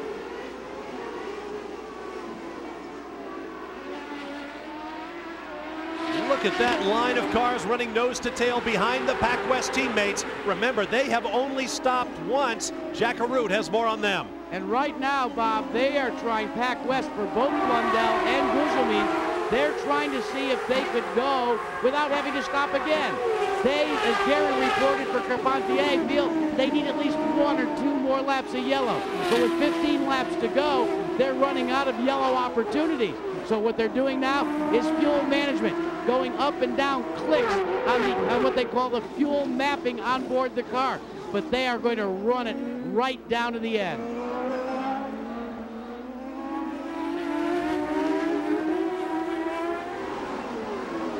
Patrick Carpentier leads Greg Moore. Total career victories among our top 3 runners right now, 0. Last week in Milwaukee, we had a first-time winner in Greg Moore. Could we have another one here today in Detroit? Carpentier with some wide lines through those corners. That must be tantalizing for Greg Moore. With all of these yellow flags, we have 18 cars still on the lead lap of the 27 that started. And Bob, look at them, not only 18 cars, but they're almost all nose to tail, dicing for a spot. Down through the sequential gearbox, through turns 13 and 14. Michael Andretti on the throttle. Oh, Carpentier all over that racing line. He's taking it in there deep under braking, gets the car a little twitchy, but he's holding on to it. He's doing a great job. There's the gap in the battle for third place between Carpentier and Moore. Blundell about a second and a half ahead of this battle in second place. And Gugelmin, his teammate, another second and a half ahead of Blundell. And Bob, remember, Moore of the front runners does not have to come back in for fuel. They have fulfilled their fuel obligations. They've got plenty on board. Nor does Michael Andretti, who's right behind him. And right behind him on fresher tires is Moreno, and he doesn't need to stop for fuel. Michael Andretti might be wondering, what do I have to do to get around this guy? There's Gugelmin, there's Blundell at the bottom of your screen, then Carpentier, Moore, Andretti, Moreno, and Gilles de Ferran in the red, white, and blue Valvoline car, looking for a way around Moreno.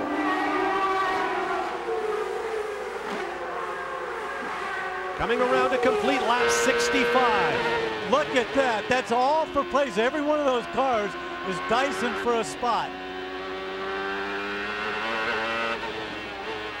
It's a warm day here in Detroit. The drivers have been working hard. Everybody waiting for the other guy to make a mistake, hoping to take advantage of it. For the better part of 2 hours, they have had to have complete precision in where they place the car. This is our Honda Helicam trying to pace the cars along Sunset Drive, and it can't do it. Excuse me, that's the Strand turning into turn 8 and 9. Don't forget, at that spot, they're doing about 180 miles an hour down that back straightaway. What great views of a huge crowd on hand here on Belle Isle.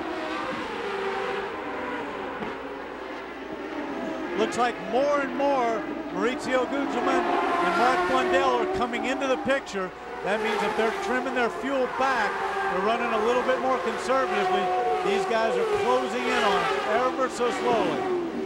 Keep in mind, the drivers can control the fuel flow and the fuel efficiency. And they'll be working hard with their pits. What position should we be in to try to keep the revs where they need to be to keep me ahead of the guy behind me? And those moments get pretty heated because the engineer's telling them to turn it down, and they're going, I can't, I've got somebody behind me. So it's, you know, very frustrating. And Danny, here's what's going on in the radio communication with Gugelmin. His crew is telling him, slow down just a little bit. They aren't going to be able to pass you anyways. Remember, we've talked about it throughout the day. This is a narrow place, a concrete canyon. As we look at Patrick Carpentier in the battle over Greg Moore. But Gugelmin getting some coaching from here on pit road. And Jack, the word has just gone out. Carpentier is going to have to pit. They've gone over the wall. They're ready for him. Boy, is that frustrating when you're sitting there waiting for that yellow. Please, we had so many in the beginning. Give me one here late. That's right. I don't want anybody to get hurt. I just want someone to get out there in a position where they have to throw the yellow. They do not. And Patrick Carpentier, the leader in the Rookie of the Year standings, comes in. His crew waves him down. Let's see how on the marks. Oh, the car having to back it up. They weren't perfect on the marks. The fuel hole still won't stretch. He's too far from the wall. This is a disaster. Carpentier throws his hands up in frustration. The crew cranks at the wheel. They're trying to get him close enough. Now they've got him close enough, and they seat the fuel connection. But that took 18 seconds alone to get to that stage. Now they disengage, and he's rolling 26 and a fraction seconds. Oh, my. With a smoky burnout worthy of Big Daddy Don Garlits, Patrick Carpentier vents his anger as he gets back onto the racetrack after a disastrous pit stop just too far away from the fuel tank. What a disappointment for Patrick Carpentier. Meanwhile, we ride with Michael Andretti now up into 4th place. Greg Moore ahead of him right there in the blue and white car is in 3rd. Following Gugelmin and Blundell, and the question is, which of the Pac West teammates will pit first, if either, in fact, will do so?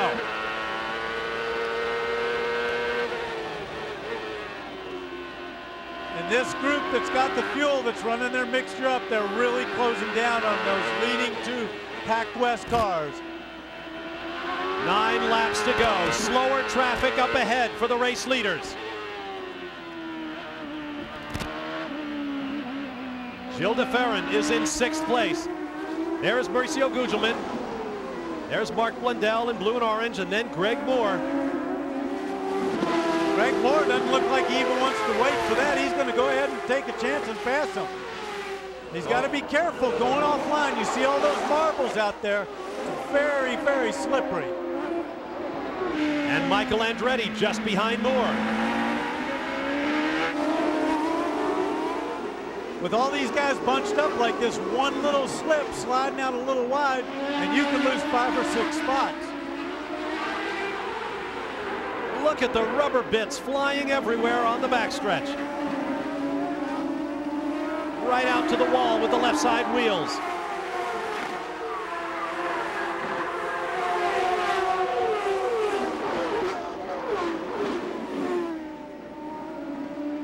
Eight laps to go.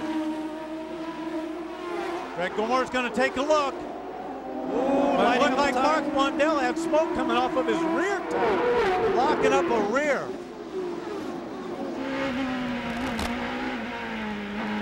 You have valuable championship points in hand. Do you risk all of them by trying to make a pass on this hockey rink of a racing surface?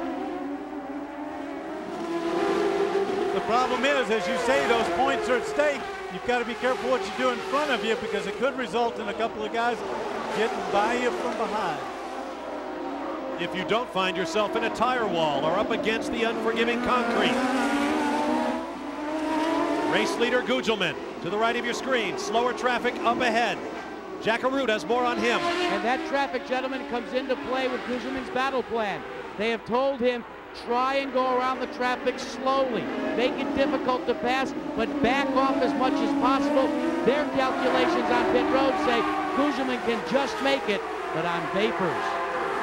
One of the slower cars, Arndt Meyer, dives for the pit lane, but Hiro Matsushita is still out ahead of our race leader with 7 laps to go. And we saw what happened when Matsushita was pressed by the race leaders earlier. Down the inside goes Gugelmin and takes it.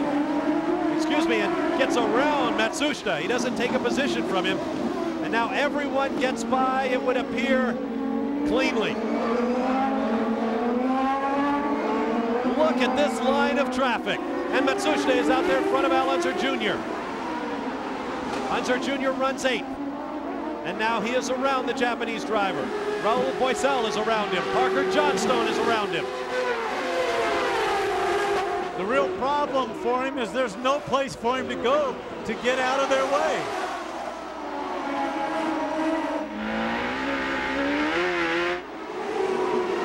Here Michael Andretti's rear tires scrambling for grip.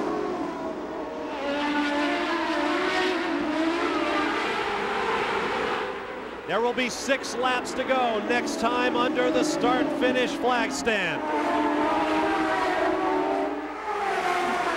Gugelmin and Blundell, who have yet to produce a race victory between them for car owner Bruce McCaw.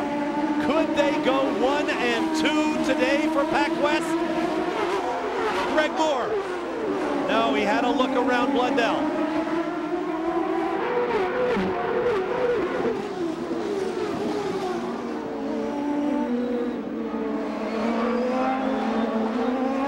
Paul Tracy, the points leader, is not in the race. Michael Andretti, second in points, runs in 4th place. Alex Zanardi, 3rd in points, coming into this 8th round of the season, is not in the race. Greg Moore, tied for 4th place with Scott Pruitt, is running 3rd. Scott Pruitt is out.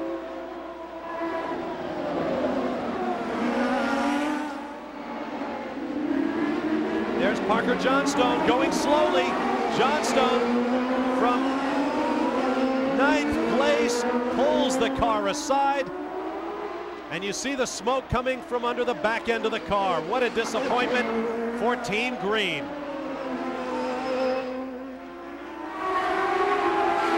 Meanwhile, back up front. The running order is Gugelmin, Blundell, Moore, Andretti, Moreno, DeFerrin, Vassar, Alonso Jr., Raul Boisel, and Bobby Rahal. There is Bruce McCaw. Well, he looks so calm on the outside, but I can tell you that stomach must be churning with anxiety. He saw Parker stop. He's probably going, throw a yellow. Let's get a yellow out there. Give us a little break.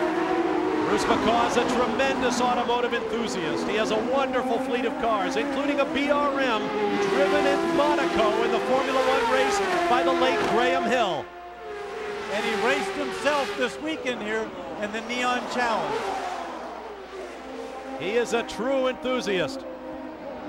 He has poured a lot of effort and personal resources into this Pac West team. He built a business empire. Now he wants to build a racing empire, and his cars are 1st and 2nd.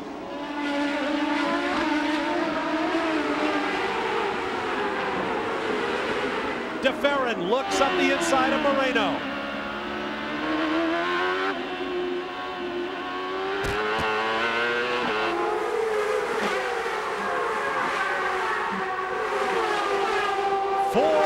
Remaining in the Detroit Grand Prix.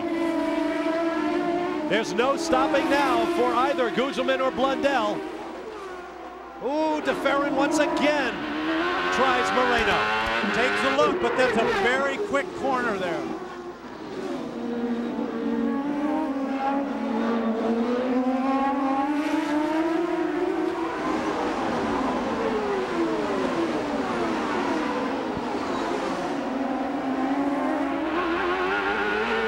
With Jimmy Vassar in 7th. That's Gilles DeFerrin up ahead.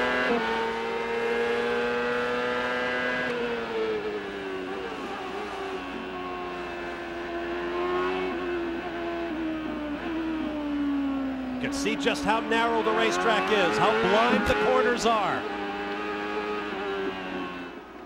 Back up front. Onto Sunset Drive comes Gilles DeFerrin with Mark Blundell and Greg Moore behind him. And once again, DeFerrin tries Roberto Moreno. Oh, look at this, on the wheel, inside. Oh, is that tight? Oh, the wheel. And DeFerrin takes the position. And Jimmy Vassar comes up the inside of Roberto Moreno as well, who loses 2 positions on the racetrack in 1 corner. 3 laps to go. DeFerrin is now 5th. Vassar is 6th. Moreno is 7th. That was great driving on both drivers' part. Very professional to be able to race that close together and not have an incident. Oh, absolutely. That left front wheel of DeFerrin's. I kept waiting for the tire smoke as it rubbed on Moreno's bodywork. And keep in mind, the wheels are then interlocked. If rubber touches rubber, we could have a disaster. Gugelmin on the left, Blundell on the right. And Blundell, somewhat slower than his teammate, still nursing that fuel mileage. Greg Moore is coming up from behind. There will be 2 laps to go next time by.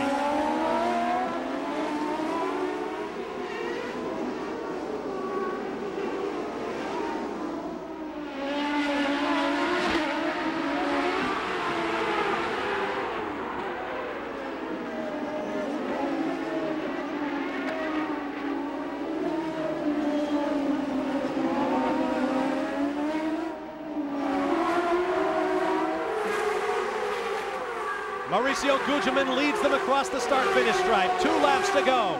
Gugelmin's best finish, a second place, and he's done it several times. Mark Blundell behind him has never been on a podium. The only driver in the top 10 as they run right now who has never taken a step onto a podium in the PPG Kart World Series. But he may get one today. He's in the silver medal position behind his teammate. And there is Greg Moore. He will move up into 3rd place at the very minimum if he finishes in 3rd. 3rd place in points in the championship as we approach the midway point of the season.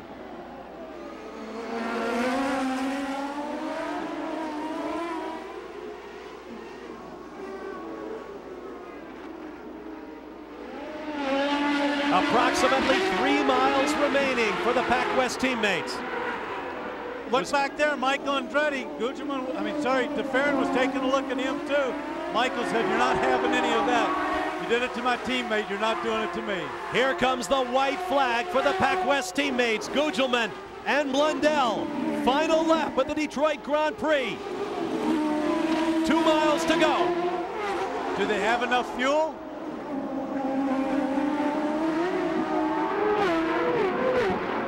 Do they have the fuel? Do they have the tires? Do they have the stamina and the judgment?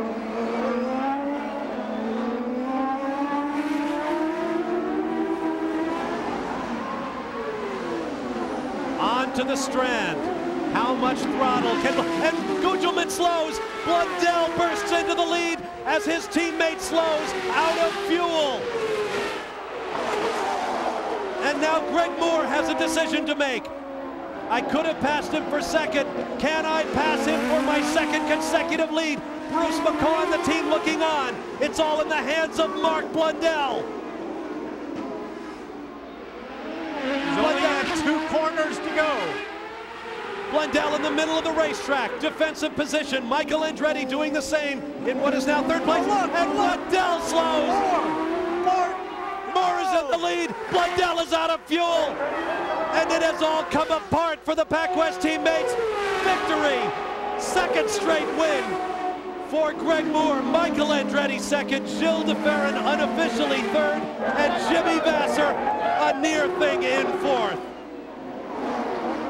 Is it possible that 1st and 2nd place run out of fuel on the last lap? Mike, that's exactly what happened. Both teams ran out of fuel. They were just a couple of 1,000 yards short of going to victory lane.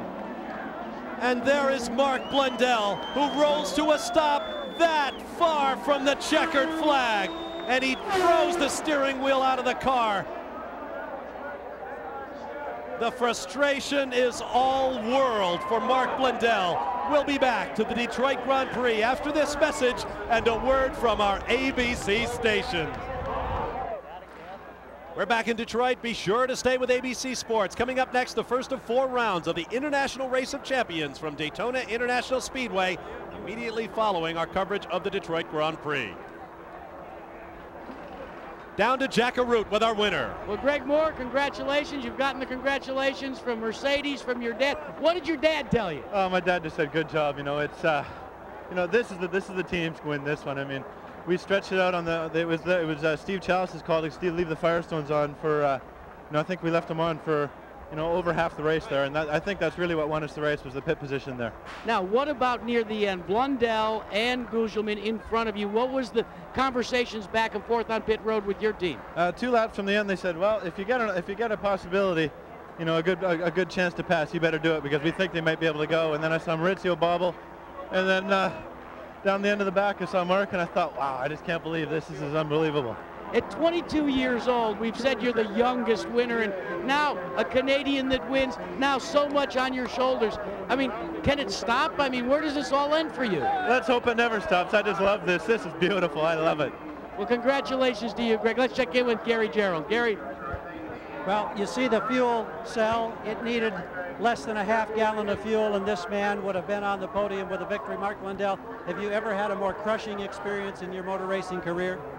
I don't think so, and I mean, I keep talking to a few of my friends, and I keep saying, I've got a lot of bad luck at the moment, and it's going to turn, but today wasn't the day either. I'm just really upset because the team did a fantastic job all weekend. We've been really strong, and I take my hat off to them. They made the gamble, and it nearly paid off. You know, we were only one corner away, but, you know, that's racing. Tell us what it was like, what you were trying to do, because you had to be aggressive, yet you had to be defensive, and you try to conserve fuel at the same time. Yeah, I had a tough job because I had to keep on the back of Maurizio because I knew he was in the same situation, and if I was pressuring him, he may make a mistake or run out earlier than which he did. And then I had to be defensive because Carpentier and Moore were on my backside. Plus I had to save fuel at the same time, so it was difficult. The thing what really got me as well was my right-hand wing mirror came away, and I had no vision in the right side, so, you know, I may have been a little bit defensive there, but that's because I couldn't see. Well, I guess the encouraging thing is this team, once again, has proved you can be competitive, and you're so close to getting there. We're going to get there. You know, don't worry. It's not a case of how, it's just a case of when. He's amazingly optimistic considering what he's been through in the last few minutes, Jack. Let's check in with the silver medalist today, Michael Andretti. I'll tell you what, it all unfolded in the last couple of laps. Yeah, we knew it would. I mean, there was no way they could make it on fuel. If they would, I would have been really surprised. And this time there was no yellows for them.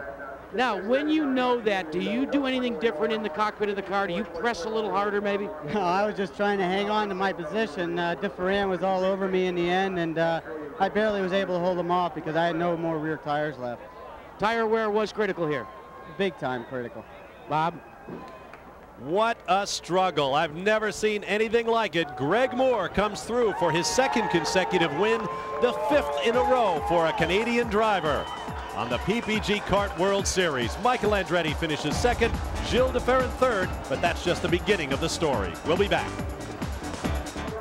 Well, we've seen some wild, dramatic shakeouts in races thus far this season. Another one today on Belle Isle, and here's another of the principals. Roberto Moreno, I'm sure you feel good because in what is slated to be your last drive for Newman Haas, you get a 5th place spot, but what a scramble at the end. Nobody really knew what was going to happen. Well, we had a little clue what was going to happen. Was really up to who had the best tires towards the end, and we were looking good for a good podium at the end.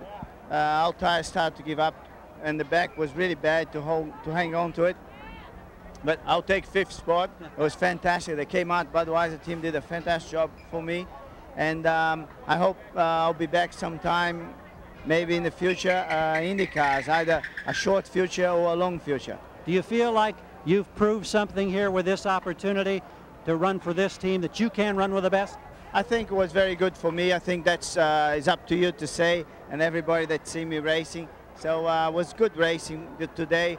I think once my confidence is really 100%, which is not yet, it's only 90%, I think I'll be up front fighting really hard to win races. That's Roberto Moreno, and right here on the bike in a very crowded and busy pit lane is Jimmy Vasser, who was also there. He congratulates Roberto Moreno. Tell me about your day and this wild finish and how it all kind of shook out. Well, we had a good race car. You know, we started picking them off slowly, and you know, Roberto was running well, and Gilles put kind of a risky move on him, put them both in jeopardy, and but he pulled it off, and it put Roberto in a tough spot, and I was able to slide by. And then obviously the PacWest cars with the fuel there, they went quite a bit farther than I thought they should go. So, you know, they really stretched that fuel. Did this day turn out to be what you imagined it would be on a very tight and demanding circuit at Belle Isle? Yeah, it's been just like this all the other years. Very difficult to pass. You know, you get somebody up front that's not running that quick, and it gets real single file. Packed up behind them, but you know, I'm happy for my Target Chip Ganassi team and getting the points that we did. And too bad for my teammate Zanardi to be out so early. I think he could have done real well today too. You were about to get run over by Walter Payton. I know that's intimidating. He's out of here. Jack? Gary, this man here will probably go what if, could if, only if for several years. Bruce McCaw, give us the thinking on going on one stop. Well, we went into the race thinking a one-stop strategy might be the way to go. We knew the tires would do it, and we knew that we were real close on fuel. We needed some help with some yellows, but historically this track has a fair number of yellows. Early in the race, it seemed to be going our way. When we pitted lap 34, it looked like we knew we were right on the edge. We kept watching it, and we were saving fuel, and we knew we were gaining on it a lot, and we had a pretty good shot at it. Now, you say this strategy was developed this morning back in the trailer. Now, who makes those sorts of calls? You? No, the whole team works together on these. And you know, again, it's one of those things you have to think about it during the race and see which way end up going. But it looked like maybe a pretty good call, and we were right on the ragged edge. I mean, early in the stint, we knew we needed another 4 or 5 laps of yellow. I mean, we half a gallon of gas, we would have made it home with both cars, but it was close. Now, your neck was stretched almost all the way out onto pit road when they dropped that white flag. Describe the emotions. First, when it looked like not only were you going to have a first-place finish, but a second-place finish. What did that feel like for those couple of moments? We'll talk about the rest afterwards. I was pretty apprehensive. I mean, I think I stopped breathing when the white flag came out, and we knew we were right on the ragged edge, and it was looking good right towards the end. But. And then Mauricio fades. Did you think that Blundell might have had enough? It looked like it. It looked like it. He was, it looked like he'd saved a little bit more fuel, although we lost the telemetry in his car, so we didn't know exactly where we were right at the end on his car, but we knew we were just within ounces. So. And Bob, you talked about this fellow was racing. He sat on the pole position for his race today, and he spun and had to come from the back as well. So it's not been a good day for the Pac West team, but they sure gave it a valiant try. All right, thanks, guys. As they say, that's racing. What a day here in Detroit. Our thanks to the folks from the Honda Helicam for giving us some astonishing views from above Belle Isle. A look at our entire field. Second victory in a row for young Greg Moore, who, had he not won a week ago, would still rate as the youngest winner in the history of the PPG Kart World Series. There you see 7th through 12th. Al Unser Jr. came home in 8th position and stalled on the cool-down lap. He had to be towed in. Keep in mind there'll be a big shake-up in the points. Alex Zanardi in the thick of the championship hunt went off at the very first corner, and Scott Pruitt finishing in 24th position. He too was a championship contender. In the point standings, Paul Tracy retains his lead, but he did not race today. Michael Andretti is in 2nd place, and Greg Moore is coming up the charts with a bullet following his 2nd consecutive victory. We'll take a timeout and be back with more from the ITT Automotive Detroit Grand Prix. Stand by for more on a great day on Belle Isle. Don't forget, coming up next on ABC Sports, the round 1 of the International Race of Champions from Daytona International Speedway, following our coverage of the Detroit Grand Prix. We continue with post-race commiseration here in Detroit. Here's Gary Gerald. Patrick Carpentier started this day way back, and then because they elected to roll the dice and stay out and see if they'd get more yellow, you were a top 3 man for a long, long time. And I'm wondering, from a confidence standpoint for a rookie, is this a big step for you, proving that you could run and hold off the top contenders in this series? It's a huge step, because the last 3 races were not competitive at all on these circuits, and now I ran with them and I could hold the pace, and I was actually catching up a little bit on Gugelmin or Blundell. Then sometime he'd leave and I'd catch up, but I could keep the pace. I was really happy. I think the team did a wonderful job with the pit stop to keep me there. Even if we kind of knew the chance was really slim to finish, they just wanted me to run with the leaders for a while, and I said, I think I cannot run with these guys, and he said, you stay there, you fight, and I think you can run. I just stood on the gas, and it was good. But I think from this weekend we've learned a lot. I come to these weekends on the street circuits very aggressive, and I cannot direct my engineer in which direction, and I think that has been costing us a lot, but it was good. Another step up a very important learning curve. Jack Arute? Well, 8th place goes to Al Unser Jr. I know it's not what you wanted, but a loose race car all day. Yeah, we were fighting pretty much. The rear tires would go off on me there about 3/4 of a tank, and then, we made that gamble with that long run there at the end, and the tires were just shot there at the end. But I'm really proud of the Marlboro crew. They did a great job, and one of these days we'll get up there. Bob, one of these days, believe me, he will be back on the podium. And so the Penske team will have to wait for another race for their 100th victory. This was the scene on the backstretch as gas felled first Mauricio Gugelmin, and moments later his teammate Mark Blundell. Danny Sullivan, we weren't sure coming into this race that fuel would be a problem. It turned out that it was. Well, these road courses are so tough, it's always a problem. But what's really coming into play is not just the fuel, but the strategy of when you stop. The thing is, if you stop at this point and you take on fuel, you might make it to the end, you might not, depending on what happens later in the race. So it's not just a fuel race, it's when you take that fuel on. And what a battle of opportunity. 18 cars running in a train at the end of the race. It couldn't be more exciting. No, this was a great race all the way through. Everybody had a shot at it, everybody was gambling. They were racing nose to tail at the end of the race. And how about Toyota? I think they got their first points in 10th and 11th spot. It's a long way to go this year. 8 races down, 9 still to come. At the beginning of the season, we called it a book with 17 chapters. The first 8 have been outstanding. I'm sure the last 9 will be as well. Our next stop will be in Portland, Oregon in 2 weeks' time on June 22nd. You can catch that on ESPN. It's been a great weekend here in Detroit. The Stanley Cup resides at Joe Louis Arena. And once again, the ITT Automotive Detroit Grand Prix has been a great one. For Danny Sullivan, Gary Gerald, and Jack Arute, I'm Bob Varsha. We'll leave you with a look at some of the high points of the race. So long from Detroit.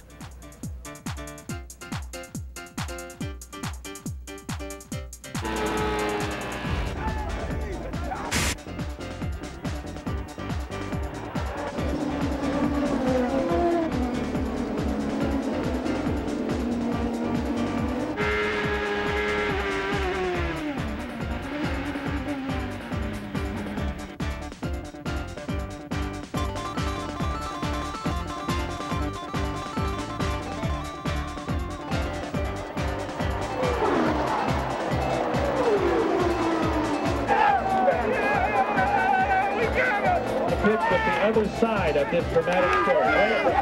Hey, everybody, have a round of applause for this back cross team. They gambled. We're starting by Bruce McCarty. Here's Belle.